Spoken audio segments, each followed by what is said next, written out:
Well, we're back again. Steve, it feels like it's been forever. It has been. It's been several days. You took some time off to get married or marry some other people, one or the other, or was that one of a communal thing that you were having going on? I did not, in fact, get married. Not that I'm aware of. I haven't. It's been a while since I've like. You think that I would know because the wedding night you're supposed to, mm, and that hasn't From happened what I in understand, yeah. too long. Too long. By the way, you don't Uh, have to be married for that, Kyle. You know that, right? You can do the whatever without yes, being you married. do, Okay. Steve. The Bible clearly Oh, says damn it. that, and I'm a good Oh. Christian boy. So. Okay, so we have a very interesting show for you. At least I think it'll be interesting. We had a debate originally scheduled for tonight, and interesting stories on both. We're only going to get into one because I don't want to go into the details of the other because that's still it's too early to really jump into that. One of them was we needed to just hold off on, but Steve, I'm going to let you explain. Oh, let me back up. So I get a message from Steve this morning. Okay. Steve informs me that our guests that he was setting up, we sometimes we have like I'll have a person that I'm talking to. Steve has a person he's talking to. The person that Steve was talking to has to back out. And Steve says the following sentence to me, to which, after doing this for so long and hearing the things that I've heard, so it's really hard to shock me. But I must admit, I was shocked. The message said, um, Rory backed out.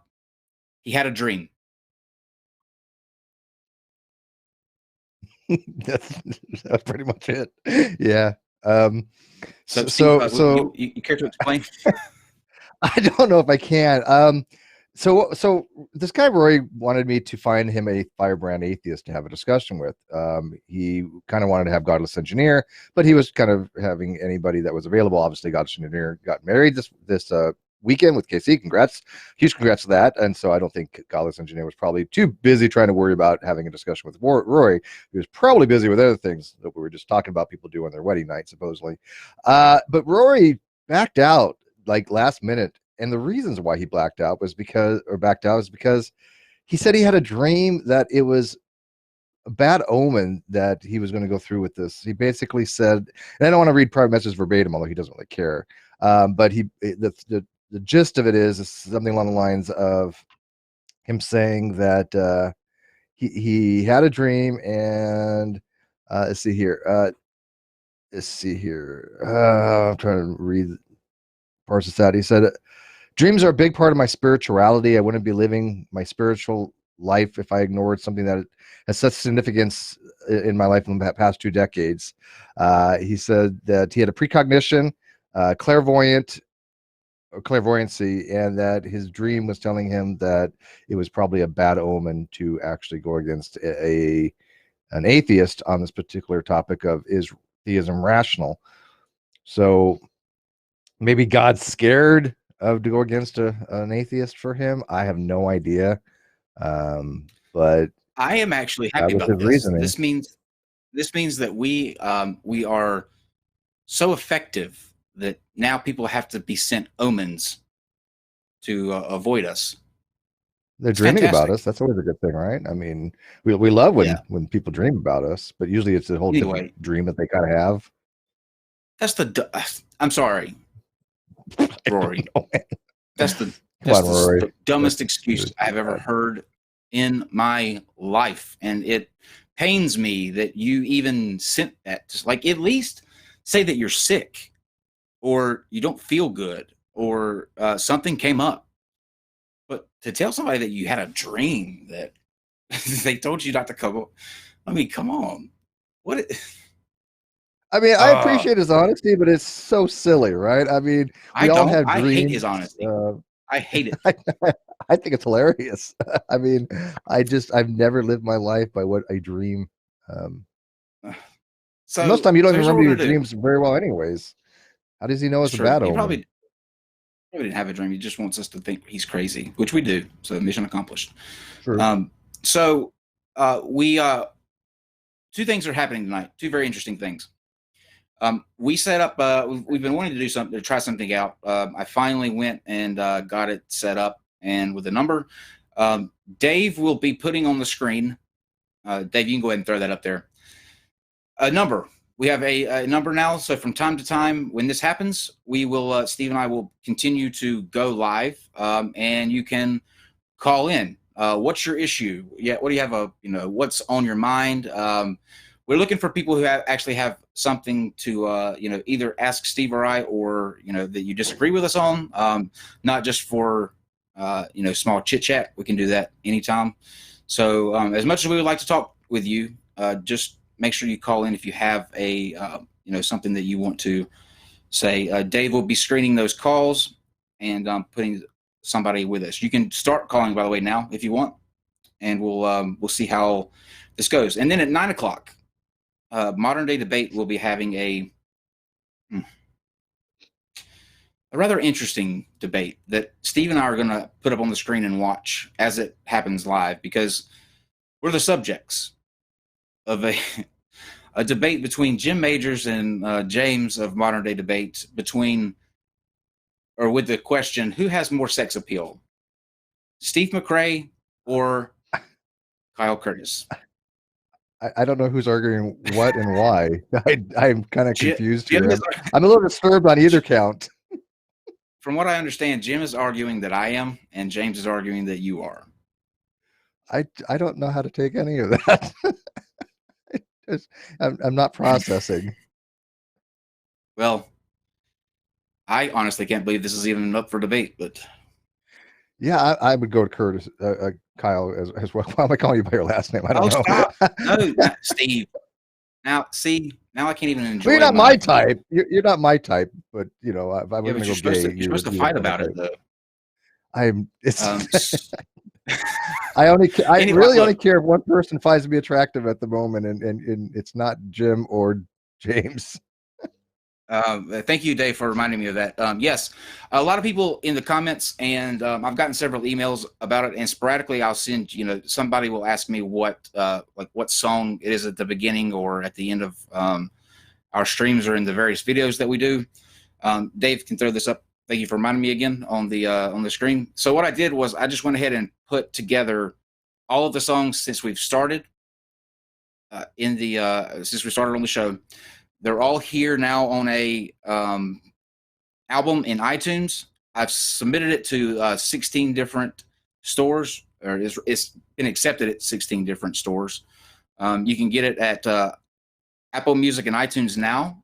Spotify takes a couple days, so by the end of this week, Spotify will be there. Google Music, iHeartRadio, Deezer, and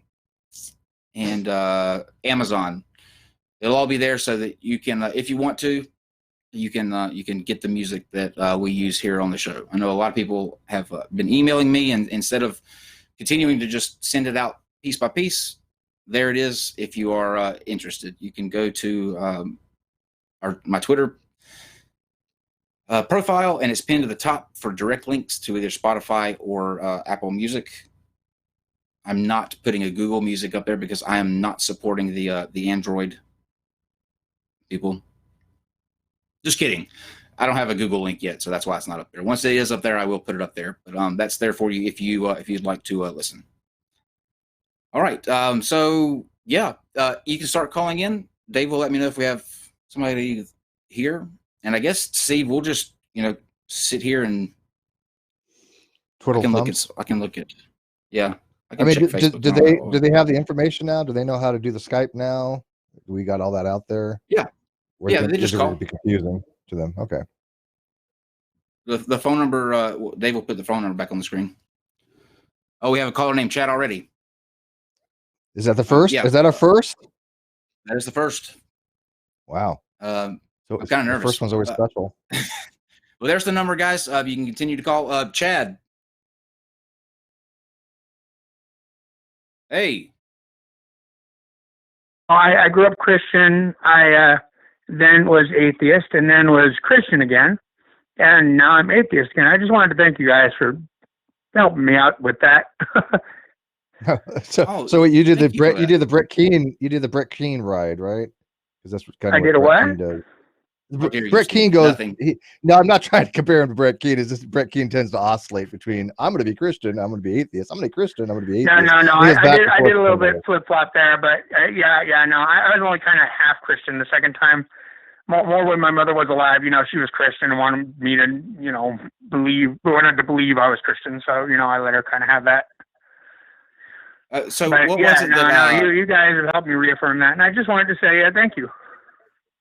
Well, I appreciate you telling us that. What was it that how in what way did we help you? Like what show was it? Just watching your show and stuff. I've been binge watching a lot of it and such, and well, oh it did man, help. you shouldn't do that. That's not good for your health. What, binge watching?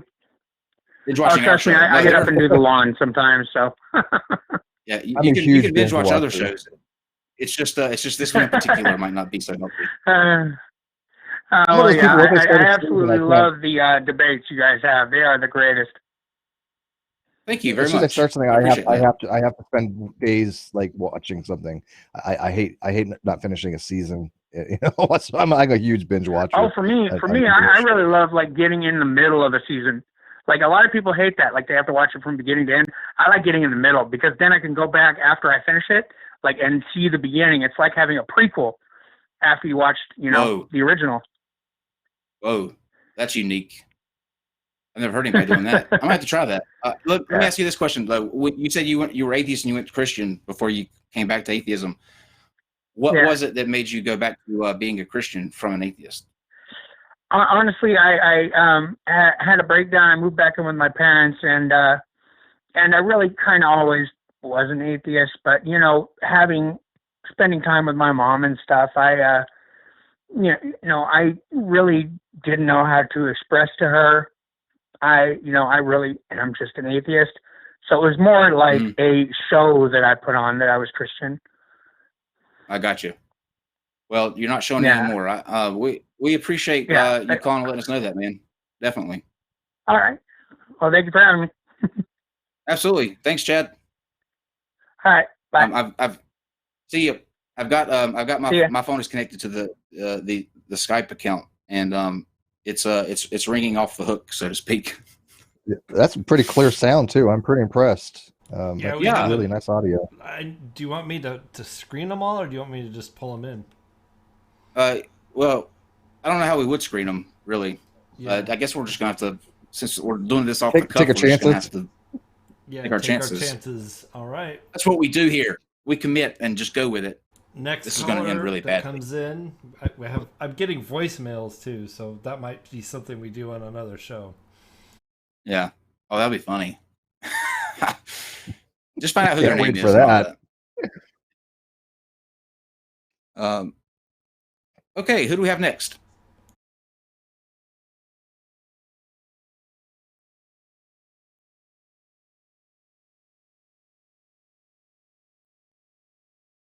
It was working so well. Dave, did you have another caller for us? Oh, there's somebody. Hey. Is that you, Steve? Yes, it is. Unless you don't think it's me. It is I do exist. Gus Bellinger. How you doing, buddy? How are you? And hello to you too, Kyle. Listen, Kyle, it's not like I don't want to give you love or nothing. It's just I've known Steve for a dog's age, and I don't really know you. So I've watched a lot of your. Ever since that show you guys did with Seitan Brugengate that I was on there, you know, the one where I stumped him, and he ended up looking at the floor and looking at his watch a lot. I remember. Steve needs love too. Ever since that show, I've been watching a lot of your shows, and you know what? You guys taking on them flat earthers, especially Red's rhetoric, and I had a bit of a falling out a few years back, but I miss the hell out of him. I love watching him devour the flat earthers. And the only thing though is I wish it was like the old Google Hangouts where I could get on and I could get a piece of the flat, because there's so many questions I want to ask them, but. You know, you can come. If you email me, you can definitely be a part. I was going to say, do either of you know? Speaking of flat Earth, do either of you know who Matt Powerland is? Never heard of the guy, but if he's anything like the other flat earthers, he gets his same records pressed at the same factory they all do. Well, he's not exactly like the rest of the flat earthers. He's a little unique. He was in that documentary Behind the Curve, and he is the guy that was calling out Mark Sargent for being a shill and just everybody. He's against everybody, but he used to work for NASA, and he worked in the graphics. I think he worked in the graphics department or something like that. I don't know. He worked for them, but then he spun off and was saying that at a party. At a NASA party one time, he was told that the Earth was flat, and they laughed about it like it was just everybody just kind of, this is everybody knows this kind of thing. Well, I sent him an email, and we've been talking back and forth, and he asked me several questions yesterday, but I think he's going to wind up coming on this weekend, and that'd be cool. That's going to be that's going to be. Oh, I'd love to have a piece of him. Let me ask Gus if he remembers. Hey, Gus, do you let's go back reminiscing a little bit. Obviously, G Plus is going away tonight. If you guys don't know, April 2nd, all the communities are going away. G Plus is going away. Yeah, I want to talk to you about that though after you're done reminiscing. Sure, of course. Let me ask you to test your memory here. Do you remember the first hangout that we were ever in where we met? Actually, do you remember whose hangout that was? The very first one? No, I don't remember. The chances are pretty good. It was with a guy named MK. Nope, it was not. It was actually, believe it or not, I'll tell you, it was because I remember very, very clear. Because I was like, who the hell is this asshole Gus? No, you weren't at me, but you were vicious to somebody. Let me tell you what happened. We were actually in G-Man's room. Paul's ego was there, and a guy named Matt Bell. Remember him? Yes, of course. And you were eviscerating him to the point. Oh yes, you were eviscerating him to the point where I thought Bellend was going to break down and cry, and I was like, "This is my favorite thing of all time. I love this. I'm never leaving." It was a very memorable experience. We were in two different rooms together.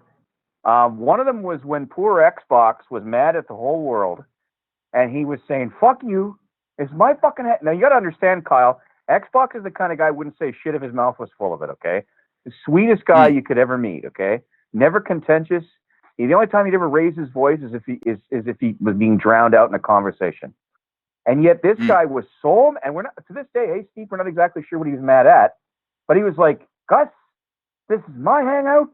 If you don't like it," and then he said, "Steve, did you hear what I said to Gus?" And Steve's like, "Yep, I heard you, man. I got."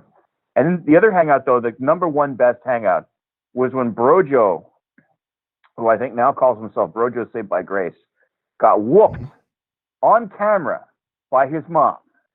Do you remember that? Please tell me, because I know you were there. Yeah, with a shoe, wasn't it?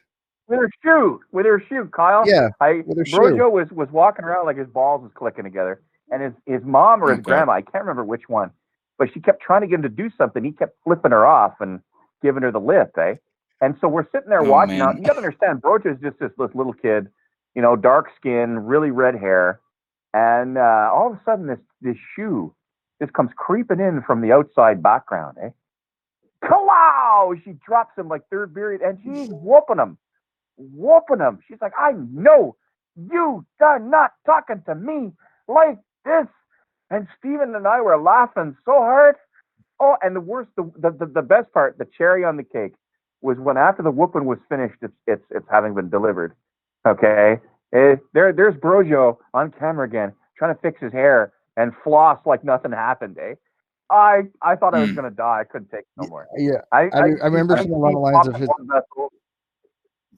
I don't want to scream too loud, but imagine it's at the top of your lungs. His mom going, "Boy, did you eat my sandwich? You better not have motherfucking ate my goddamn sandwich, boy!" I was like, I was dying. I was dying.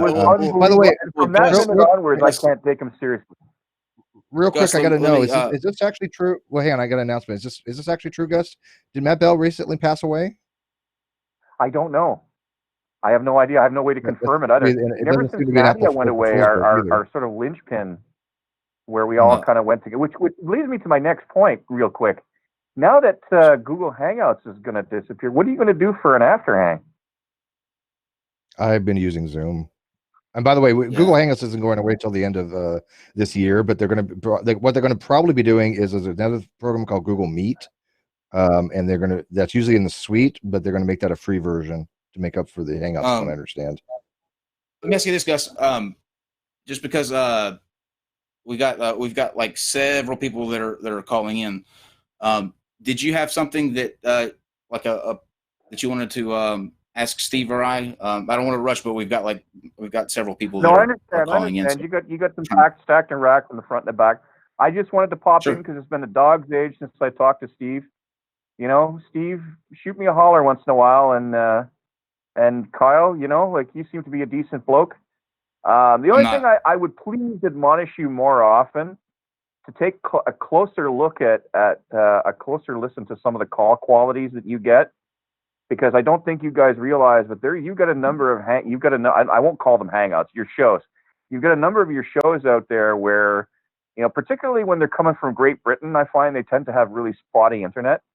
So, you know, I think somebody's got to be, I think you should maybe have somebody listening in real time, because every now and then you guys are putting down some serious stuff and it's not coming through because it's getting chopped out. But other than that, fellas, I got no complaints of what you do at all. Keep on keeping on. Thanks, Thank you. Unfortunately, with that though, I think what it is that we're on like every day, so it seems like it's more prevalent. But in those cases, there's literally nothing we can do when, you know, with their connections. Like I wish there was, because we've tried literally.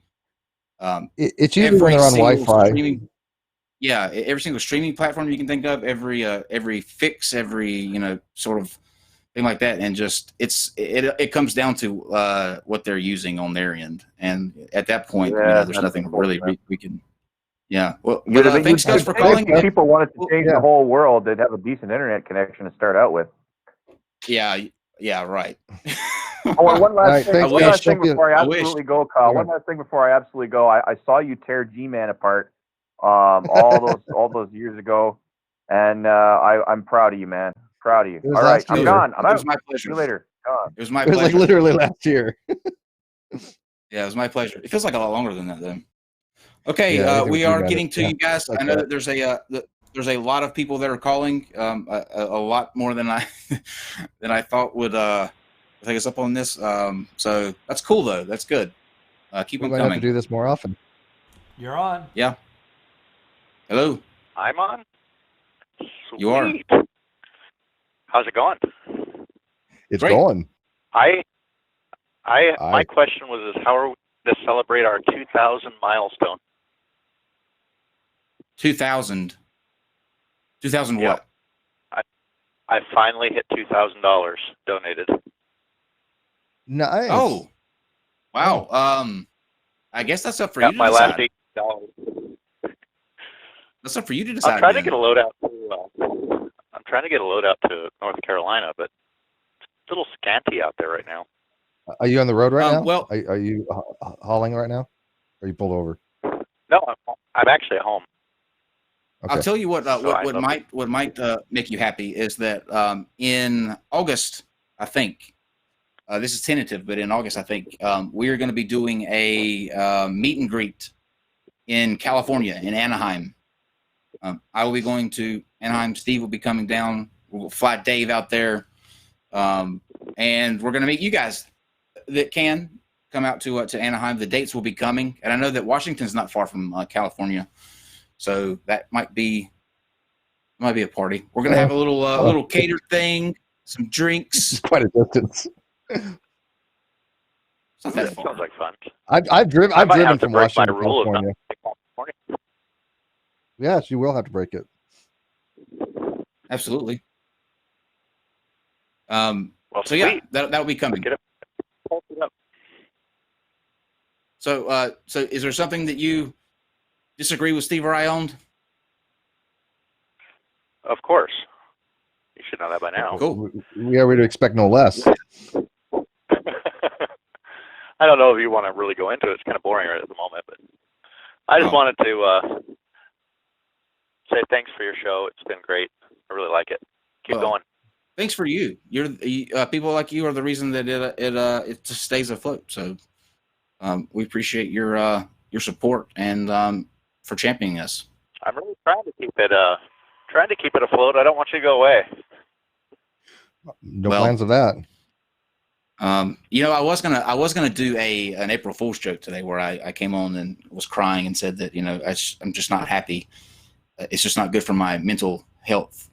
All of these discussions about everything. That But then I was like, you know true. what? I know, but I was like, you know what? Everybody's expecting that. Everybody does that. Everybody does a little joke. I mean, it'll be so blatantly obvious that I'm not even going to. I'm not going to insult you, the greatest live chat on YouTube, by thinking that you would buy that for a second. So I didn't do it.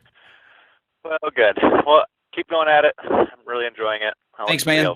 Yeah, catch you. You're awesome. Thank you. All right, bye. I love getting these motivating calls, these positive calls. Let's get somebody in here now that doesn't like us. Haters. Yeah, I want to. Yeah, we need a hater. I need a call that just wants to go off, vent a little bit. Here's your opportunity. Okay, so the phone lines are open. Line is open, guys. Come on, somebody call. Line is open. Numbers on the screen. Oh, there we go. They were open. Like 400 people are dialing right now. Hello. Yes. Hey, how's it Every going? one of them. Hey. Hello. Who are we talking with? Hey, this You're is on Austin K. from Seattle. From Seattle. Awesome.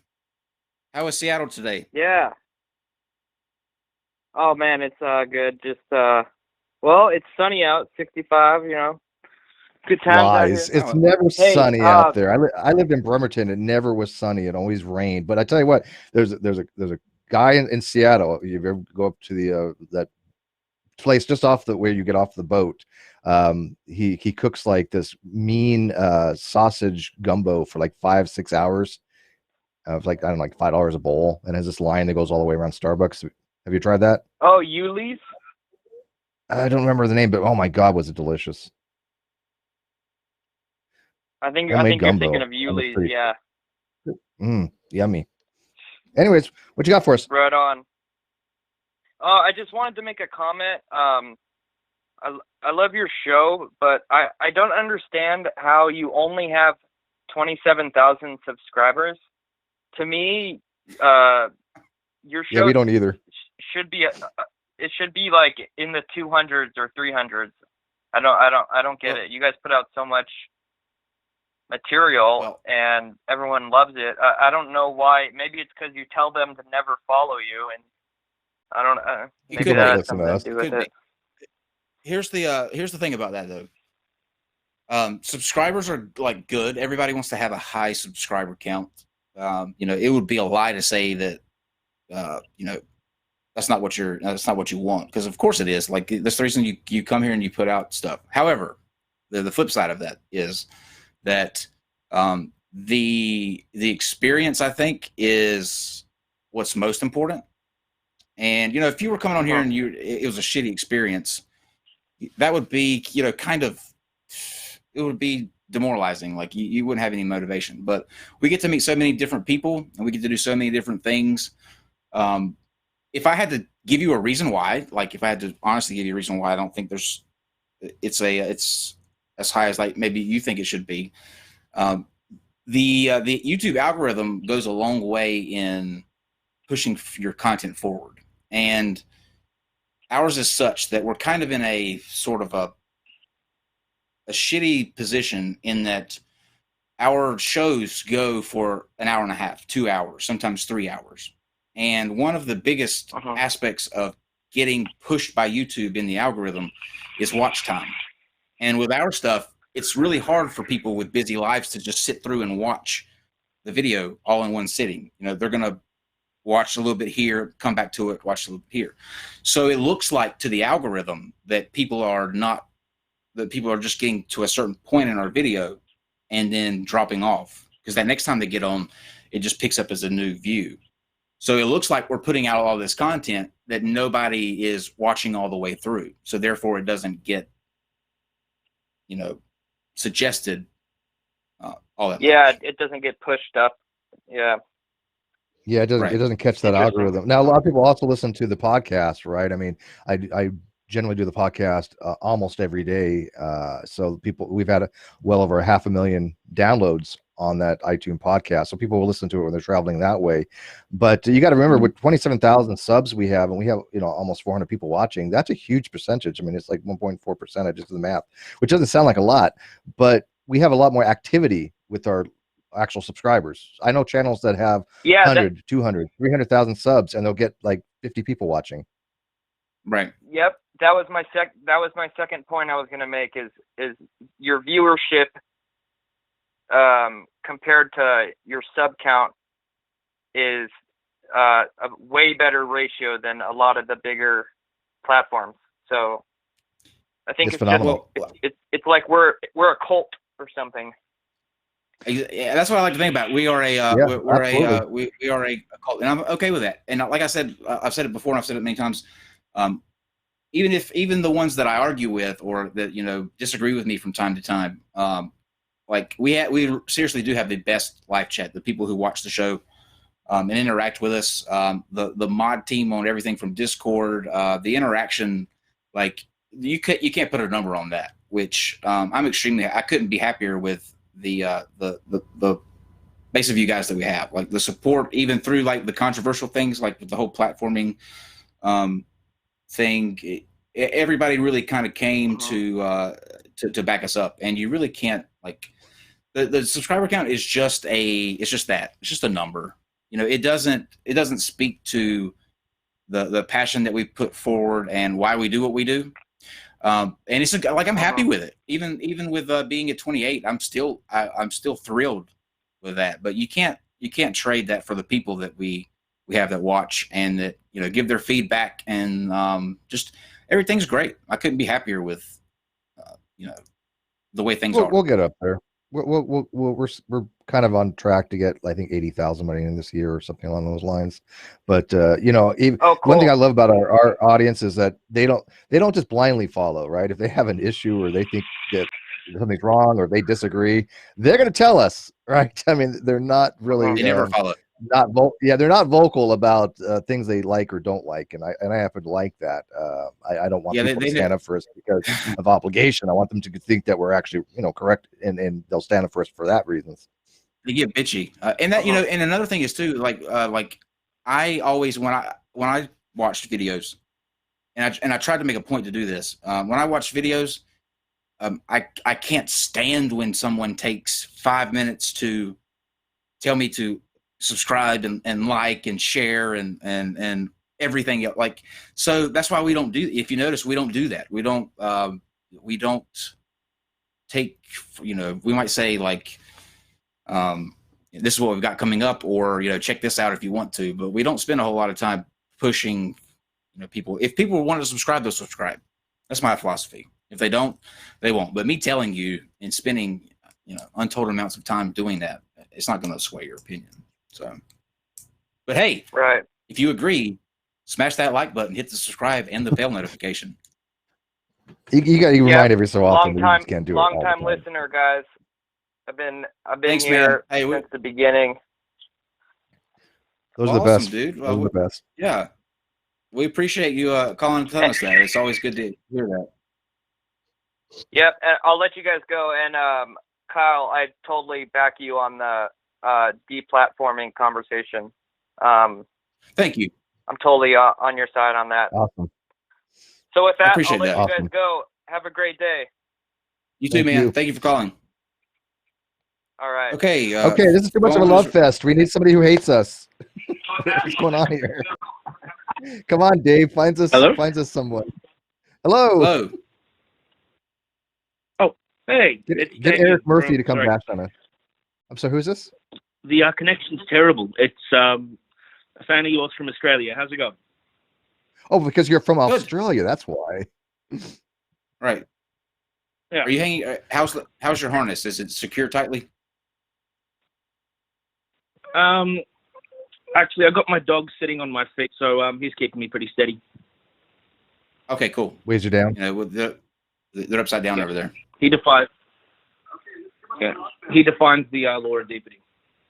or what is it? Property. So our Australian Anyway, friend, what leads you to give us a call this evening? I just wanted to ask, long-time fan of the show, and I always find that your most popular videos are the Flat Earth dumpster fires.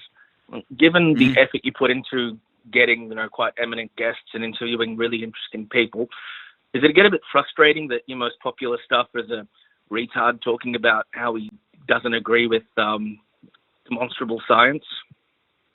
No, I would say no. People are. It's an interesting dynamic. I think our subscriber base and the people that follow our every show, they are more into the, as you said, the ones with the eminent guests and the scientific stuff. The other videos with the Flat Earth are more popular, but I think they're watched by people who don't follow the other stuff. So we're kind of caught in this. That's what happens when you do content that covers so many different ranges. You pull people from a lot of different niches, and you also pull people who don't like you from other niches. Like there's at least one group of people that we piss off every show we do. We just have to take that on the chin. It's not like when the videos that we do, people are coming just to watch because they like us. We also get another half of people who come just because they hate us and they want to see which side's gonna win out. But it doesn't bother me. I think I like having that sort of variety and striking that balance. I do both, or I think both are vital for entertainment purposes, and the others are for educational purposes. And you don't want to have too much of the education part and not any of the entertainment, because then it's just boring. Yeah, I totally understand that. Yeah, you got one final question. Mm-hmm. Are you going to get the coin guy back on at any stage? Oh yeah, Rick. Yeah, we should. Yeah, we Absolutely. love Rick. He's usually in the chat. Rick. Yeah, Ricky Frack. Yeah, I haven't. I haven't seen him in the chat or comment on a video in months, and I really liked his content. So, Rick, if you are watching, please come back. I want to see another coin show. Yeah, I would love that. He was here Friday. He was in the chat Friday because I remember him saying he said Dave is a rock star. Yeah, I've seen him in the chat every so often as well. But on the whole flat Earth thing, look, I as people know, I prefer the more highbrow intellectual ones. But we all have the entertainment, and I'll sit and listen to the flat Earth ones just as much. What I think is just mostly disturbing is that flat Earth is even an issue, right? I mean, I love the fact that they're getting their ass handed to them. I love the fact that people watch them get destroyed, and I love the fact that I think the whole movement is just basically self imploding. A lot of the channels that are out there are not sustaining any real traffic any longer. People have been not Patreon to people that are flat earthers. YouTube is taking action against flat earthers, and some flat earth channels have actually gone bye-bye. Glowbusters no longer has video on it, for example. So I think a lot of that is because of channels like this, Red's Rhetoric, Fight the Flat Earth, Sean Hufford, Jared, and a whole bunch of other people. So Conspiracy Cats. I mean, it takes a village, right? So I think that it's one big community pushing back on the flat earthers. So it disturbs me that flat earthers is a thing, but I'm happy that at least people are recognizing what crap it really is. Yeah. I mean, I used to find it hilarious and morbidly fascinating how people could live in such a strange space in their mind, but now I just find it frustrating. I just watched Fight the Flat Earth's most recent debate with something Tahuti, and you could literally get a soundboard from a previous Flat Earth debate on NonSec and use that to argue against him. It was frustrating. They're all broken. That was same shit. Did you watch Friday's stream with Godless Engineer and I, where we went through Daniel Pratt's video? Now, admittingly, I got really drunk and I went hard I went really hard on Daniel Pratt in that video. I never get drunk. That's the first time I've ever gotten drunk on stream, and I lost my cool. But at the end of it, I issued Daniel Pratt a challenge, or anybody actually. I issued everybody a challenge. I said, if there's a flat earther that can give me an argument that the Earth can work on a flat Earth model and it not be explained by something on the globe, I will delete NonSequitur from the internet, every video, and close the channel. Every video. I still think by the way, I didn't catch that part, but fuck. Yeah, you're 100%. It's a, it's a what do they call it? A sure bet. Like there's literally nothing unique and nothing original for them to say left. There's actually a challenge out there. I don't know if you know about this, Kyle, but a friend of mine, Nicholas Suter, he's been on the channel before. He's a philosopher. He wrote a couple books. He actually has a challenge, and this is actually in escrow. This is a legal thing. I mean, the whole 9 yards. And if he can call in, maybe he can tell us more about it. But he wants to come on and offer it to flat earthers, and he has $10,000 that is available.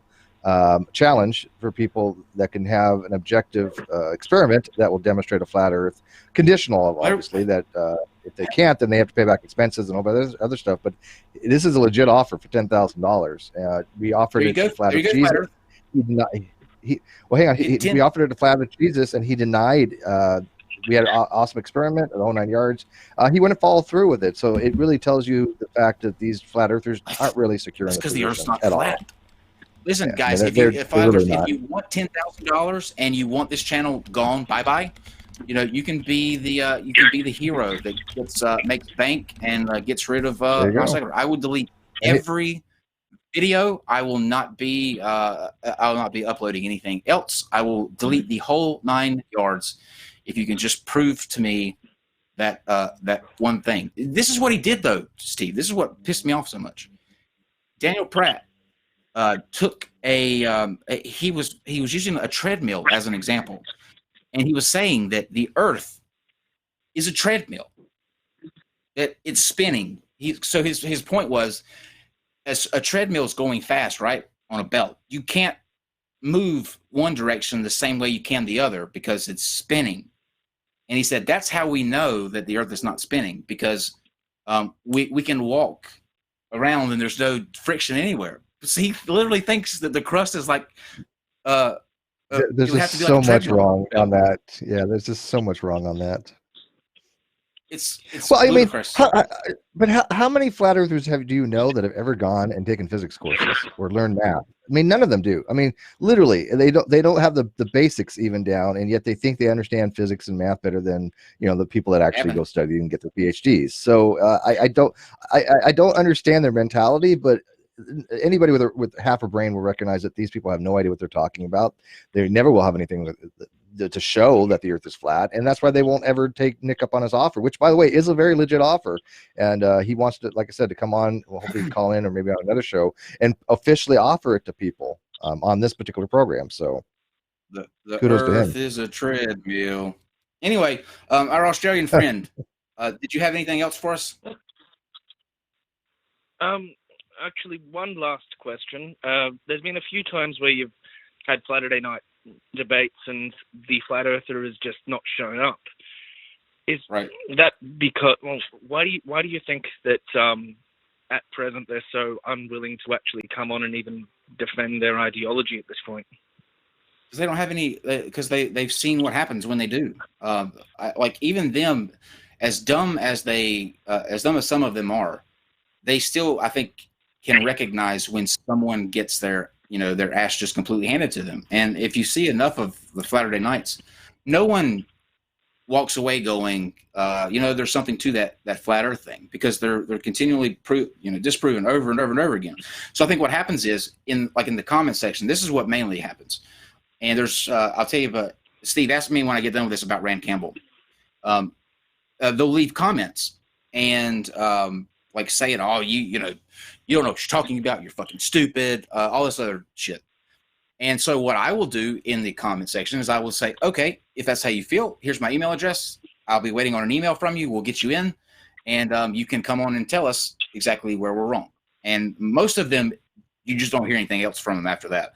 Some of them will email me and say, okay, I'm from the comment section, I'll come on whatever. And then when it comes down to it, I think they just get scared. They get hashtag bitchmade. And they realize that it's not worth coming on just to get embarrassed for 2 hours. Fair Yeah, enough. and the thing I is, just find it confusing, given that they are so ardent in their belief. well, there's nothing we haven't heard before, right? I mean, think about this. They have nothing new. Impervious to self-awareness. But if they're going to come on and Well, run anyways, the same guys, script, right? If they're going to come on and run the same script, right? They get. This is I know. We're I'll getting. keep on listening on the screen. Okay. Thanks very much. Thank Yeah, you. man. Yeah, Australia for some reason is the worst lag. I don't know if their internet connection is basically a string and 2 styrofoam cups because they're still on copper So connections for some listening reason. But yeah, it's really bad down there. But they run the same script, right? They get the same things from like Eric Dubai's 200 Reasons for Flat Earth. I mean, nothing is new under the sun. We've all heard it before. We all know how to debunk it. And I think they recognize that, and they have nothing new to offer. Any one of us have said, look, if you can come on and provide an actual model, something in CGI, something we can actually look at, something we can even just mathematically look at, we would love something like that. And to date, nobody ever has. I think one person tried to have a model. Their model actually ended up disproving the flat Earth, but shocker. But yeah, that's the thing. If you want to show that the Earth is flat, you need an actual model that works, that actually will demonstrate observations that we see and make predictions. When we have things like Stellarium is the perfect program to demonstrate the Earth is not flat because it makes predictions and it's based upon the round model. You can say, hey, where is this next eclipse going to be? And here's the eclipse, and it shows you like literally to the second where's the eclipse, and you can go validate this, and it's spot on every time. That won't happen on a flat Earth. Night Demon says, Earth is round, hands down. Flat Earth just stop, LOL. Lysandra, thank you for the super chat. Here's to our 2K milestone. Eric Johnson, bought the album, love the show. Album 2 idea, a beta with Latin acapella beatbox. Album 2 is in the works right now because of the latest videos. By the way, there's a video going to be coming out this week, I think Wednesday, of myself, KC, and Godless Engineer. We toured the Davidson NASA Center where the Saturn V rocket is, and we went through all of the different science displays that they had, and went through the ISS. There's a life-size mock-up of the ISS, and we actually, here we go. Let me tell you about this. So this guy will be coming on next week.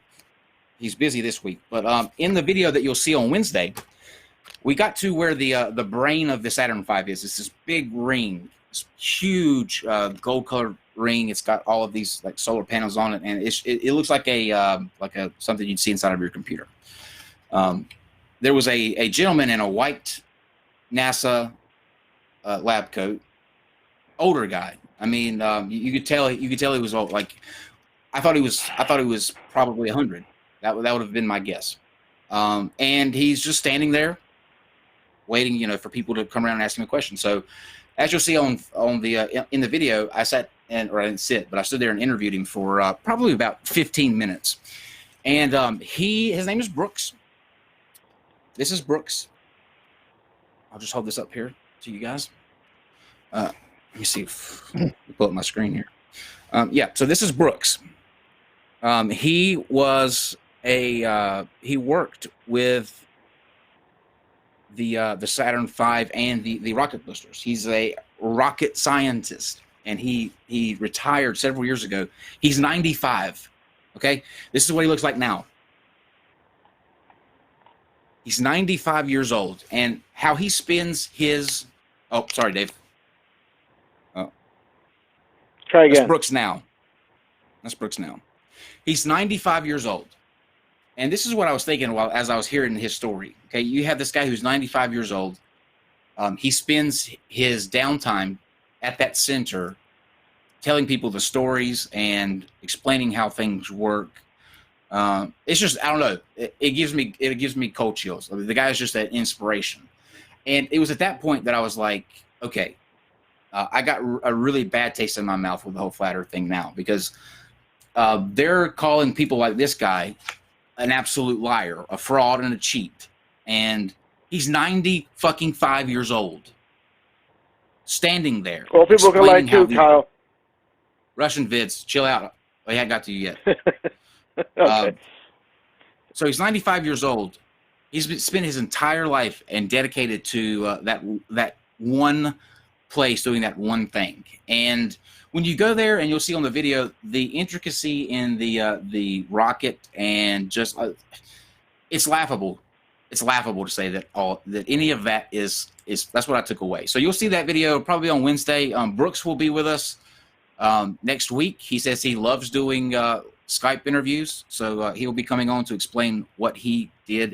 He started in the 50s with NASA, so we'll get to hear all about how that unfolded for him, and it's just a really cool story. Almost like elder abuse, right? I mean, these people are trolls. I mean, there are some delusional ones, don't get me wrong, and there's some people that actually do buy into this nonsense, but most of them are just trolls, and I think they need to be held accountable. I mean, the fact like Logan Paul came out as a troll, big surprise, right? I mean, I said from the beginning that he was bullshitting. I mean, I didn't think for a second he actually believed this stuff, and of course, he comes out later and says it's all crap, right? Yeah. He admits that, the earth is round, and it was all just for drama for his movie and all that other kind of stuff. But I think a lot of them are like that. They do it for shock and effect because they have no honor, they have no ethics, and they don't care who it hurts. And I think a lot of these people that are flat earthers like that. Here's the thing with me, though. Like, I stood there in front of this guy, right? I stood there in front of this gentleman. I saw when with the questions, like when I was asking him, like, tell me what your fondest memory was, and how this worked. I saw that spark in that guy's eye, like that him going back and thinking about the memories that he's had there and what he's seen, and that he had some, that I was there like eating it up because every story they told was just thrilling. You can't fake that. You cannot fake that. That is not something that can be faked. Like, that's real. His memories are real. His passion for it obviously is real. The dude's 95. He's 95. I'm 32. 32. And there are days I don't feel like getting out of bed doing shit, let alone going where I used to work to deal with a bunch of brats running around just wanting to play on things. But he does that because it's real and because he's passionate about it. And you can't fake that. And so, yes, Brooks will be with us. Brooks Moore. You can look him up online. He's been with NASA for well over 60 years, and he's going to be coming and telling us all about his story. So, okay, Russian vids. Yes, Kyle, Steve, how you guys doing? I thought we got enough of this. I thought we got enough of each other last week for a while. Yeah, I had to take a break, but what I want to ask is, you guys are kind of, especially with that Aussie guy, you guys are kind of bashing, of course, as usual, the flat Earth. Let me ask you both: have you guys ever seen the curve of the Earth with your own eyes? Yes. Where and when? In a plane. Neil deGrasse Tyson stated from 128,000 feet.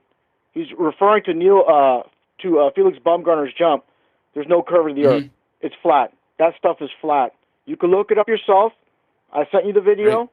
So, how can you see from 30,000 feet, 35,000 feet when Neil deGrasse Tyson said you can't see from 128,000 feet? The math doesn't add up. I number one, I think people are taking him out of context. Number two, I clearly took a picture in a clear day up in a plane, and then Dave, do you still have those pictures, by the way?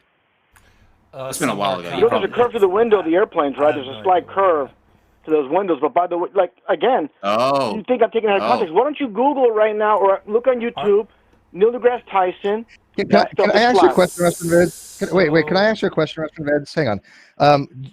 Do you not think that we've heard this same argument a billion times before by a billion other flat earthers? Like, you're telling us anything new that we haven't looked into this before, that we don't know about Baumgartner's jump, we don't know what Neil deGrasse Tyson said, we know that you've taken him out of context. Do you not think that you're telling us something that none of us have ever freaking heard before? I mean, like, it's something new?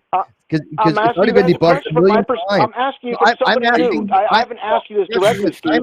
I'm asking you directly. When have you seen the curve of the Earth? No. If you're gonna call in and you ask right about everything, I want to ask. Hang on, answer my question. He also please. says the Earth isn't flat, right? Answer my question, please, Russian Vids. Do you think we've never heard this before? Say it again, Steve. How was speaking? Okay, for the 5th time. Do you think that this is anything new to us that we haven't heard before and debunked a million times over? It's called a Pratt. Do you know what a Pratt is? A point refuted 1,000 times. I'm asking you. Something I'm new. asking you specifically. Kyle says he has photos of this curve. I'm asking you specifically. When did you see the curve of the Earth? Forget Neil deGrasse Tyson. Answer my question.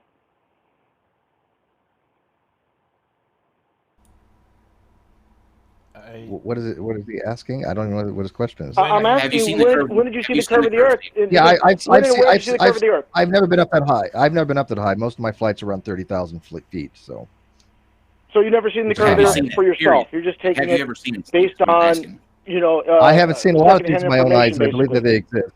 Yeah, I believe atoms exist, and I've never seen an atom. I believe black holes exist. I've never seen a black hole. Although, by the way, next week, I guess there's going to be an announcement, and I guess the first official picture of an event horizon is processed, and I think that's going to be the big announcement next week. But a lot of things we don't see with our own eyes, and we believe that has nothing to do with observation. Russian vids. It's okay, Steve, to have a belief, I've but never seen my we can't say it's a fact. great There's a difference between beliefs and what's a fact. Correct? Facts are what support beliefs, and I'm not going to get into epistemology with you. But do you believe atoms exist? I'm just asking if you. That's all I'm asking. If wait. Do you believe atoms exist? You never seen the curve of the Earth, and that's fine. At least I appreciate your honesty. Give us a piece of evidence, Russian bits. Give us one thing. Give us one proof that the Earth is flat. Just one. Because we got a lot of people water. Water. Anything. Water's level. Show me water. Sticking to a ball. Listen, on the bottom or side. I invite you. I invite you to watch Saturday Night last week. It has a picture of the curved ocean.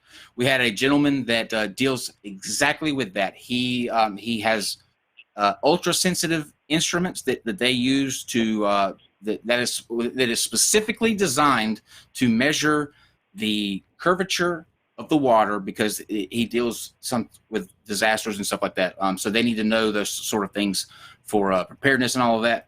It's last Saturday, not this Saturday, but the Saturday before. He goes through all of that, and he will answer every question. Yeah.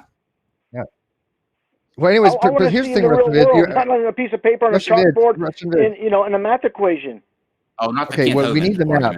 Here's the thing. We need the math. We need the physics. We need the model. Until you have that, you have nothing. All you have is points refuted 1,000 times that every flat earther out there has run this script before. You're no different than any of the flat earther running the script. Yeah. Why don't you produce an actual model that we can stick in a computer simulator and actually see if it actually makes predictions and explains? Why don't you ever do that? Well, it's very simple. Again, water level needs to be contained to find its level. So you can't do it on a ball. So you don't have a model, right? So is this a fact? Is this a fact, Russian vids? Because you like facts. You don't have a model that actually makes predictions and explains. We do. Is that a fact? No, because it's a fact. The sun. You're just absolutely wrong. The sun and the moon work. Over a flat Earth. It doesn't work. How does the moon? When you see the moon and the sun in the sky at the same time, they're both above the horizon at noon. How does it work on a ball? Yeah, thanks to Russian vids. We have a model that works. Anybody can go download it. It's called Stellarium. Go practice with it. It doesn't work on a flat Earth, only works on a round Earth. When you make a program like that, then you have something. When you have a second grade understanding of physics, you have nothing. You don't even have a basic understanding of any of this, Russian vids. Right, Russian vids, listen. We've demonstrated this. You have math equations. You don't have real-world science. We gotta go. That's all you have. A bunch of jargon. We have to go to different. How can it talk? But we can close this out. But listen, Russian vids. Let me explain something to you, because you and I are. Have a respectable rapport with each other. We have all of science, all of the evidence, all of the facts. You can do the experiments to prove it yourself.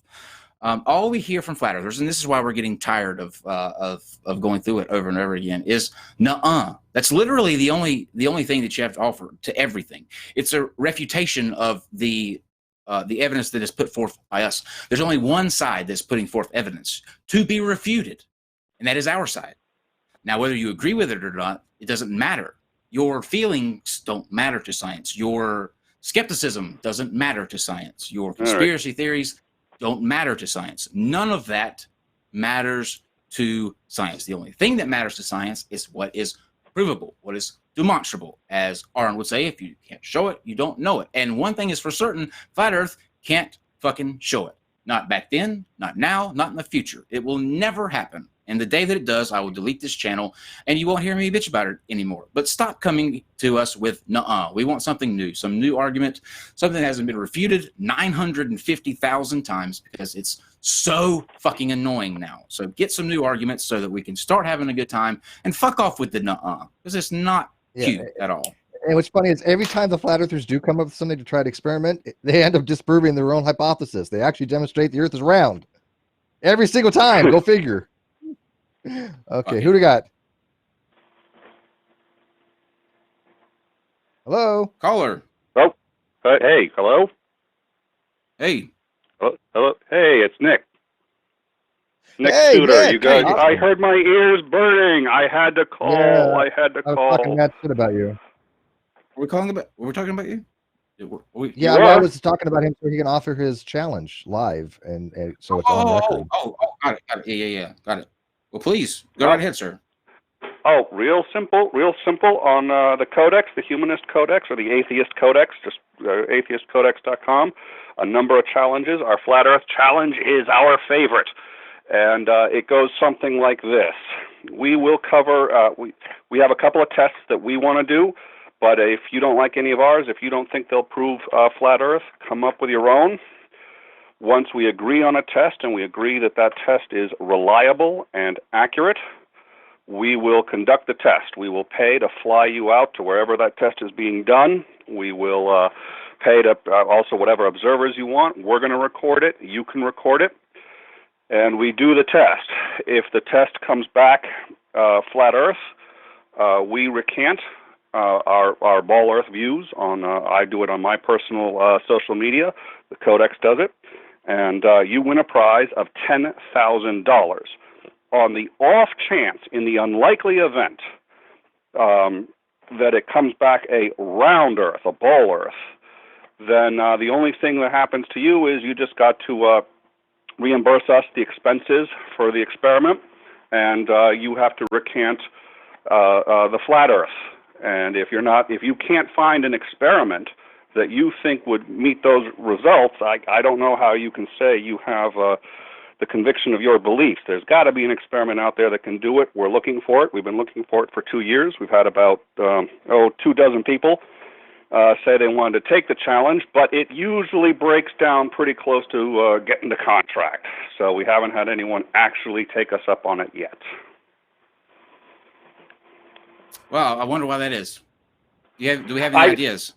That's a very good question. Well, we just recently, there's a flat earther, Bruce Lacey, who actually goes to conferences. He lives in Florida but travels around the United States and actually presents at science conferences. Now, one of our scientists is a man by the name of David Stout. He is the guy who did the Bible Code, who debunked it, and he was on the cover of Scientific American magazine for proving that the Bible Code could actually be reproduced in any work. And he's one of our scientists, and this guy was actually bugging him, so he asked if we could do it, and so I spent about 2 weeks going at it with him, and we met every concern he had. He said, look, I want to use my own judges. We're like, fine. We get veto power, but you can use your own judge. And the experiment has to, the one that Steve was there for, this is the one that I really like, is simple. Take a sniper rifle, shoot it, set up 2 targets, and we're aiming in a north-south direction. 2 targets. One is directly ahead of the sniper rifle. The other is just to the, north, south, east, west of it. Just to the west of it by a couple inches. Fire the rifle. If the Earth isn't moving, the bullet should travel in a straight line, strike the target right in front of it. If the Earth is moving, you're going to get the Coriolis effect, and the bullet is actually going to travel and be off by several inches. We calculate exactly how far it's going to be off, set up the second target, and figure out which one it hits. We repeat this north-south, east-west. And that's one of our current challenges. We've got a Bedford level. Just use a laser to measure the curvature of the Earth. We've had that one around for a while. Anyways, Bruce Lacey had a bit of a meltdown. It's on Facebook. He went a little crazy towards the end and started really speaking in circles and got very worked up, and I don't know what's going on, but I don't think he's going to be going to scientific conferences again anytime soon. Yeah, that was a good experiment. I wanted to add onto your bet there, Nick. If they can in fact prove the flat Earth, I will tattoo "I was wrong" and then an image of the flat Earth on my forehead. Seriously. Seriously. Well, yeah, be a little careful with that. I was talking with Steve about this, and I will say this. It's a $10,000 challenge, and people tell me all the time, why isn't it $1 million? Why don't you do $1 million? Reason is very simple. This is a complete legit challenge. We have to operate on the assumption that there could be, with the original Bedford level experiment, there was an error. They didn't properly account for refraction, and the result they got was a flat Earth. And the way our challenge works, it's based on the result. That's why we have scientists who review the experiment before we do it. If the result is flat Earth, we lose the challenge. We don't get to, once the contract is signed, we don't get to go back and say, oh, there was an experimental error or anything like that, and neither does the other side. We commit, we go forward. So just keep in mind, Kyle, people have made mistakes. I'm just saying, you want to put that in part of the challenge, I will write it into it. Yes, I will write it into it. But there's a reason we don't offer $1 million. We offer exactly what we can afford to lose, nothing more. Yeah, it's the potentiality there to lose, but that doesn't mean ontologically it makes the Earth flat. It just means that you fucked up on your experiment or whatever. So there is that small percentage, but some people think that you have to put up the money to match, and that's not what the offer is. You don't have to put up $10,000 to match. What you have to do is you have to reimburse the expenses. So if you come up with an experiment, you could do a very cheap, inexpensive one from your town, then you probably won't lose that much money if you're just demonstrated to be wrong. Now, Flat Earth Jesus wanted to fly everybody to Australia and all this other stuff, and it would have been a hell of a lot of expenses. But the experiment that we were talking about was well devised, and by the way, it'd be an automatic firing, wouldn't be a person actually doing it for control of variables.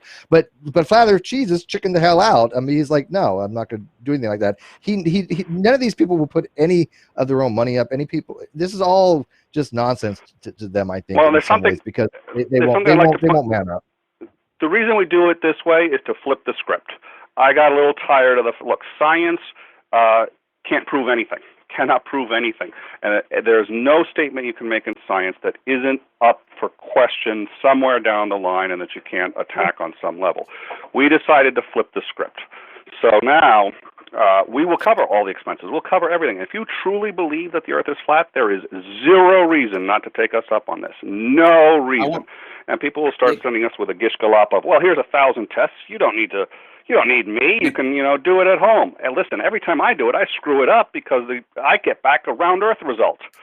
So we want you to be there with us and do it. And that's the part where a lot of these guys all of a sudden seem to have issues. And if you really think that, and we will do whatever it takes for the most part, everything we've never had a problem of not being able to meet someone's conditions when they say, well, we'd like to have, would like to have it done here or there in this country or that country. We will find a way to do it. In the end, they still don't show up, especially when they realize and they really absorb the fact that we're going to contract. And once that's done, they will, again, in the unlikely event that it turns out that the Earth is a ball, they have to reimburse us. And that seems to bug people more than it should. Put in there that we will terminate this channel too. Everything. All of it. All right. We can add that. I will put that on. Kyle, I am not kidding. That will be on the Codex tomorrow. And I'll go to Prince Albert if the Earth is flat. Oh, and we lied. It's actually $10,007.50. Steve donated the extra $10.50. I did. Fight the Flat Earth says that he will delete his channel too. Nick, Fight the Flat Earth said he will delete his channel too. Oh, well, listen, he can, I may forget that because I'm in the middle of a couple of things here. So somebody remind me, or he can get a hold of me on Twitter or Facebook, and we will, I'm sure that may be added incentive. But we got the challenges that we sort of, we have already accepted. And again, as long as whatever experiment you come up with doesn't have to show that the Earth is round. I don't need it to show the Earth is round. What I need is an experiment that is going to be reliable and accurate and can be read by any layman. That's the other one that we have. So if you need a degree in physics to read the results of this, then it's not the test that we're going to accept, which is another reason why we can accept somebody else giving us the judges. We don't have to use our own judges because we record the whole thing, and there's the winner is actually determined by the escrow company, not by us, and we have so again you can easily tell which of the two targets is hit when the gun fires, and we just say beforehand, if it's the west target, it's all Earth. Well, Nick, we definitely want to be a part of that. And by the way, I think your money's secure because being in the Navy, we have to know a little bit about firing sequencing and how things have trajectories, especially when you get your ESWAS, enlisted surface warfare specialist, which I was, and you get to learn about certain things. And by the way, they do take the Coriolis effect into effect on these things. So, yeah. So I think we're good. I'm happy that we got the scientists that are working with us that are, and but I will tell you, this is actually the codex is it doesn't have any is not monetized. So this is actually all out of pocket for me. And I remember we started at 1,000, but we didn't get people taking it seriously enough at that. Now 1,000, I just said I'm going to do this, and I just did it. And then one day I was like, okay, this isn't working. So I go up to the wife and say, by the way, I happened to bet $1,000 on this. And she says, okay, I guess that's fine. I said, yeah, I'd kind of like to raise it to 10,000. Is that okay with you? And I will say there was a moment of hesitation there. There was a real moment of hesitation. She's like, "Now you know what you're doing. You can raise it to 10." So I think the other thing that we can put on the webpage for the challenge is my family life. We are putting on because if I lose this bet, oh God, the kids, the dog, the cat, everybody's going to be really pissed at me. But that's the way it is. Well, Nick, thank you, man, for calling in. In the chat, will you do us a favor and post the links to your where people can find out more information, and then I will link it in the description as well. And I will. I did see one chat though, real quick, that they wouldn't reimburse us. Yeah, that's why they have to put the money into escrow as we do, dollar for dollar, and then the winner gets the full escrow. So they don't lose their money, but we get it if we win. But I just thought, sorry, I cut you off there. No, that's fine. But yeah, we're gonna try to get to another caller real fast before Steve and I's debate happens here. We're waiting patiently on it. Nick, where do you stand? Who has the most sex appeal? Absolutely, Kyle. I'm sorry. I gotta. It's especially since he cut the hair. It's Kyle. I got it. I'm sorry. I'm not disappointed you don't want me, Nick. I love you to death, but I'm certainly not disappointed. This is my fun. Yeah, I guess not. My picture too. I really. So, I cannot enjoy this win. Yeah. I cannot enjoy this, Steve. I need you to be more. Whatever, Nick. Thank you as always. Nobody, your money's secure. It's not going anywhere. It's not. Nobody's. All right. And it's okay. Kyle needs the affirmations more than me, so it's okay. I don't need the affirmation. I look in the mirror every morning. The mirror is the affirmation. Just kidding. I'm just kidding. They call me narcissist. Yeah. Okay. Okay. We just had somebody on the line. I don't know if are you there? Somebody there? Oh, did we lose them? They're not here. They called back a number of times actually, and now they're not calling. Okay. So they need to. Yes, call. frustrated. I can. Yeah. If you want to call in, do it now. We're going to try to get into one more caller before this debate starts. Yes, frustrated atheist. I see that you want to have a discussion with Russian vids on Freemasons. So Russian vids, you can answer him about that. Yeah. I don't know if you received it. If I sent it, I don't know. What's that, R. Gordo?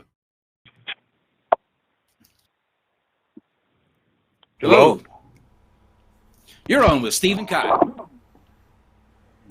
Hello. We'll be right back after a word from our sponsors. We have commercials, right, Dave? No. Oh, okay. All right. Well, I guess we'll go ahead and take it. What's up, caller? So, I am calling from Russia. Uh huh. I am calling from Russia, Right. Moscow, Russia. I have question for Steve. I have question for Steve McRae. Yeah. So, go ahead. Here, До свидания. here in Russia, we have P-tape of president. And I want to know from Steve McRae, why do you talk about golden showers so much? Have you tried one? I bet your name is John Petrov, right? Yes. But I want to know, Yes, Steve always talk comrade, about P or not P. He talk about P or not P. Why are you so much into golden shower? Comrade, have you tried one? Don't knock it till you try it. No. Yeah. Fake news. No, Is this why you love sweet Eden so much? Because of golden shower? I'm gonna take the fifth.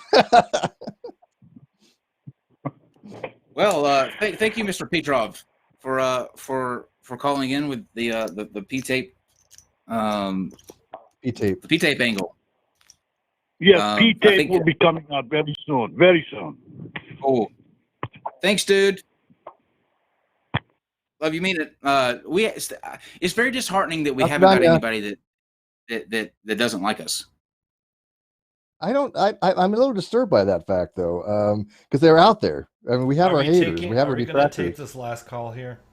We have you can take time. it. They haven't started yet. They're supposed to start at 9:30 Eastern, so and they will start late. Oh, we got anyways. time. Yeah, we got time. Hello, you're on with Colin Steve. Are you a hater? I don't even know. I didn't even expect to get on the line. Just saying hi to you guys. Calling here from Palmdale, California. Name is William. I just wanted to just find out. Like, I know you guys have different people on. Usually, it's always good versus bad. Why don't you guys ever have like two flat earthers go up against each other just to see the madness? Like, I don't know, two with opposing views. We have. We had. Well, we didn't have a flat earther against a flat earther. I don't think they would do that. Number one, but we have had Dr. Sungenis and allegedly Dave. One was a flat earther, and the other one was geocentrist. He believes that the Earth is in the center of, it's the center of the universe. So we have had that, but as far as a flat earther versus a flat earther, that would be awesome. I just don't think they would. I don't think they do it. It's hard enough to get them to go up against people who think that people who know that the Earth is a globe. They don't show up anymore. It's just they're very far and few between. Yeah, and by the way, that debate, I was actually voting for the geocentrist. How bad is that? When I think I'm really voting for the geocentrist to come out ahead over the flat earther. Yeah, that'd be hilarious. My thing is, I would like to see somebody like, I don't know, Awake Souls or Awake Chode or whatever the hell you guys call them, and then I don't know, Southern Israelite, like dudes like that. They just have such opposing views on certain things. I would love to hear them talk against each other. I will never have just something to that bout. Yeah, I will never have Awake Souls on here again because he went after his family in a very disgusting manner. He doxed his mother, his father, and made several videos telling like family secrets about them, punishing them essentially because they didn't support him in his flat Earth quest and his announcement that him and the other guy that he does the show with the Limitless channel are the returned prophets from the Bible. The Elijah and whoever the other one is, Emmanuel, they are the returned prophets. They literally think this. They literally think they are the prophets from the Bible. So how fucked up? How many drugs do you have to do to get that fucked up? That's what I want to know. How many? What's the number? At least 3 hits a mess. Yeah. And by the way, I don't even know that. I know your area up there. You got to be careful where you're at. You're just south of Lancaster, aren't you? We're literally right on top of the San Andreas Fault. They used to go right by my house. Like it was like 2 miles from where I used to live. Are you sitting on the fault line? I'm basically You- I'm in the Palmdale area, but I live around there, Edwards Air Force Base. That's where I work basically out of. So it's kind of close, but not. well, you're still going to have beachfront property one of these days, so a few million years. Yeah. But yeah, I appreciate it. I just want to see some, WrestleMania thing happen here. Just bring in two dudes that just, have the same type of view, but opposing. One believes on the dome, one doesn't believe in the dome. Just think it'd be kind of nice to see that. And just one final thought before I leave. I just always wanted to say it. It's like I took a high altitude flight like a few years ago, around 65,000 feet. Got an incentive ride in the back of a F-15E model. And at 65,000 feet, I'm pretty sure I saw the gauge, and we were at 0.8 or 0.8 psi of pressure. How the hell can any flat earther explain how this jet is still moving forward? And actually, we were moving pretty good at that speed with no psi of pressure up there. I mean, they start debating the whole Newton's laws thing, and trying to say that without pressure you can't push off of the atmosphere and all that. How do planes move faster when they go higher? That's my thing. They don't understand. I would love to They hear don't them understand any explain of that those one. laws.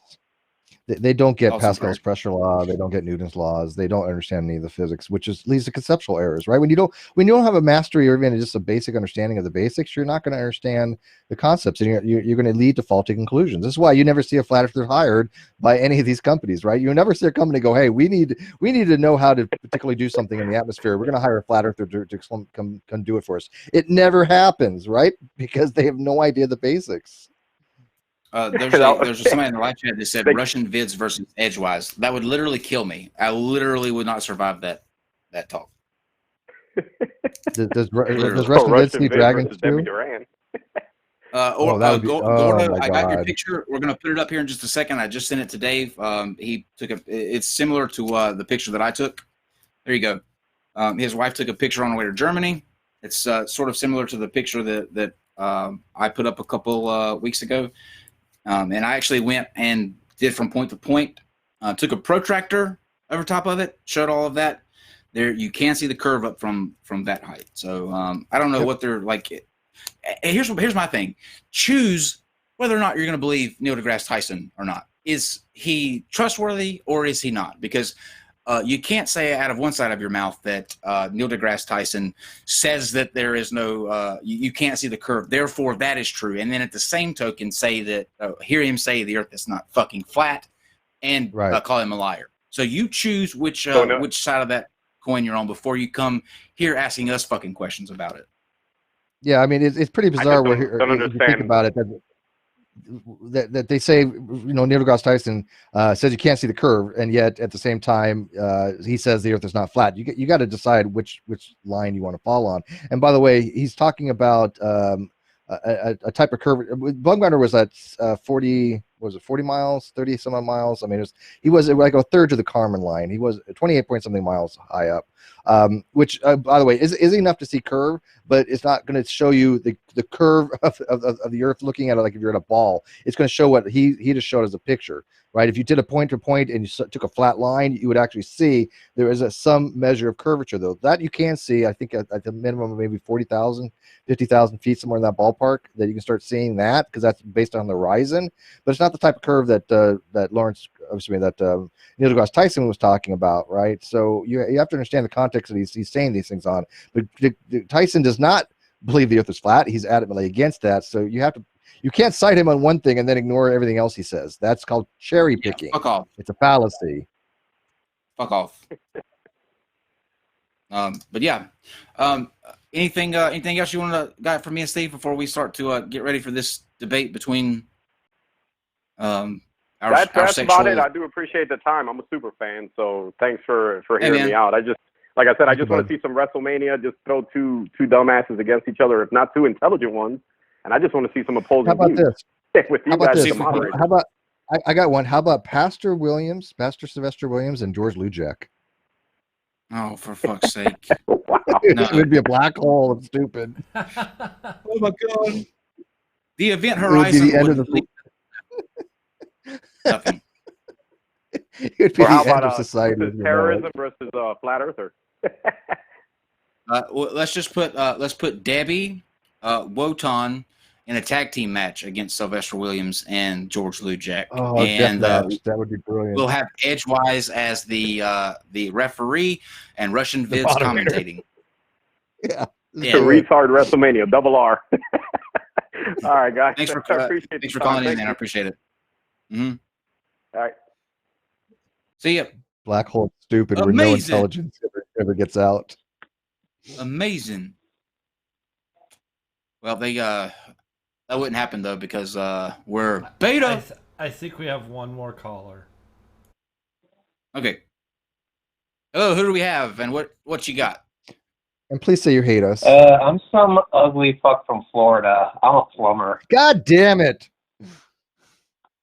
Damn it. Yes. This better be something you'd Get want our to number. bitch about. Yeah. Yeah. By the way, how'd you get this number? Find something to I got complain this. about. I got this number. I found it on the wall at the local glory hole, and I decided to give it a call. But unfortunately, That's I guess I awesome. got redirected. So not sure New how phone, who how dis? that happened. New phone, who this? Oh, Rez, I was Yeah. gonna tell you. I talked to Powerland yesterday.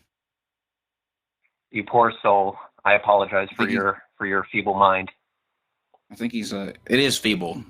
I've been noticing that a lot more here lately.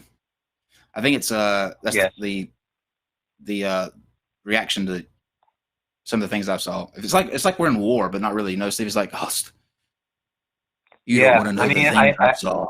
I sense a little bit of change in you after you started NonSequitur show. I mean, beforehand you were more than happy to observe all the video links I sent you, but then I send you Fork in the Garbage Disposal and you didn't want to watch it all the way through. I mean, come on, man. I remember back in the day. It was too gay for me.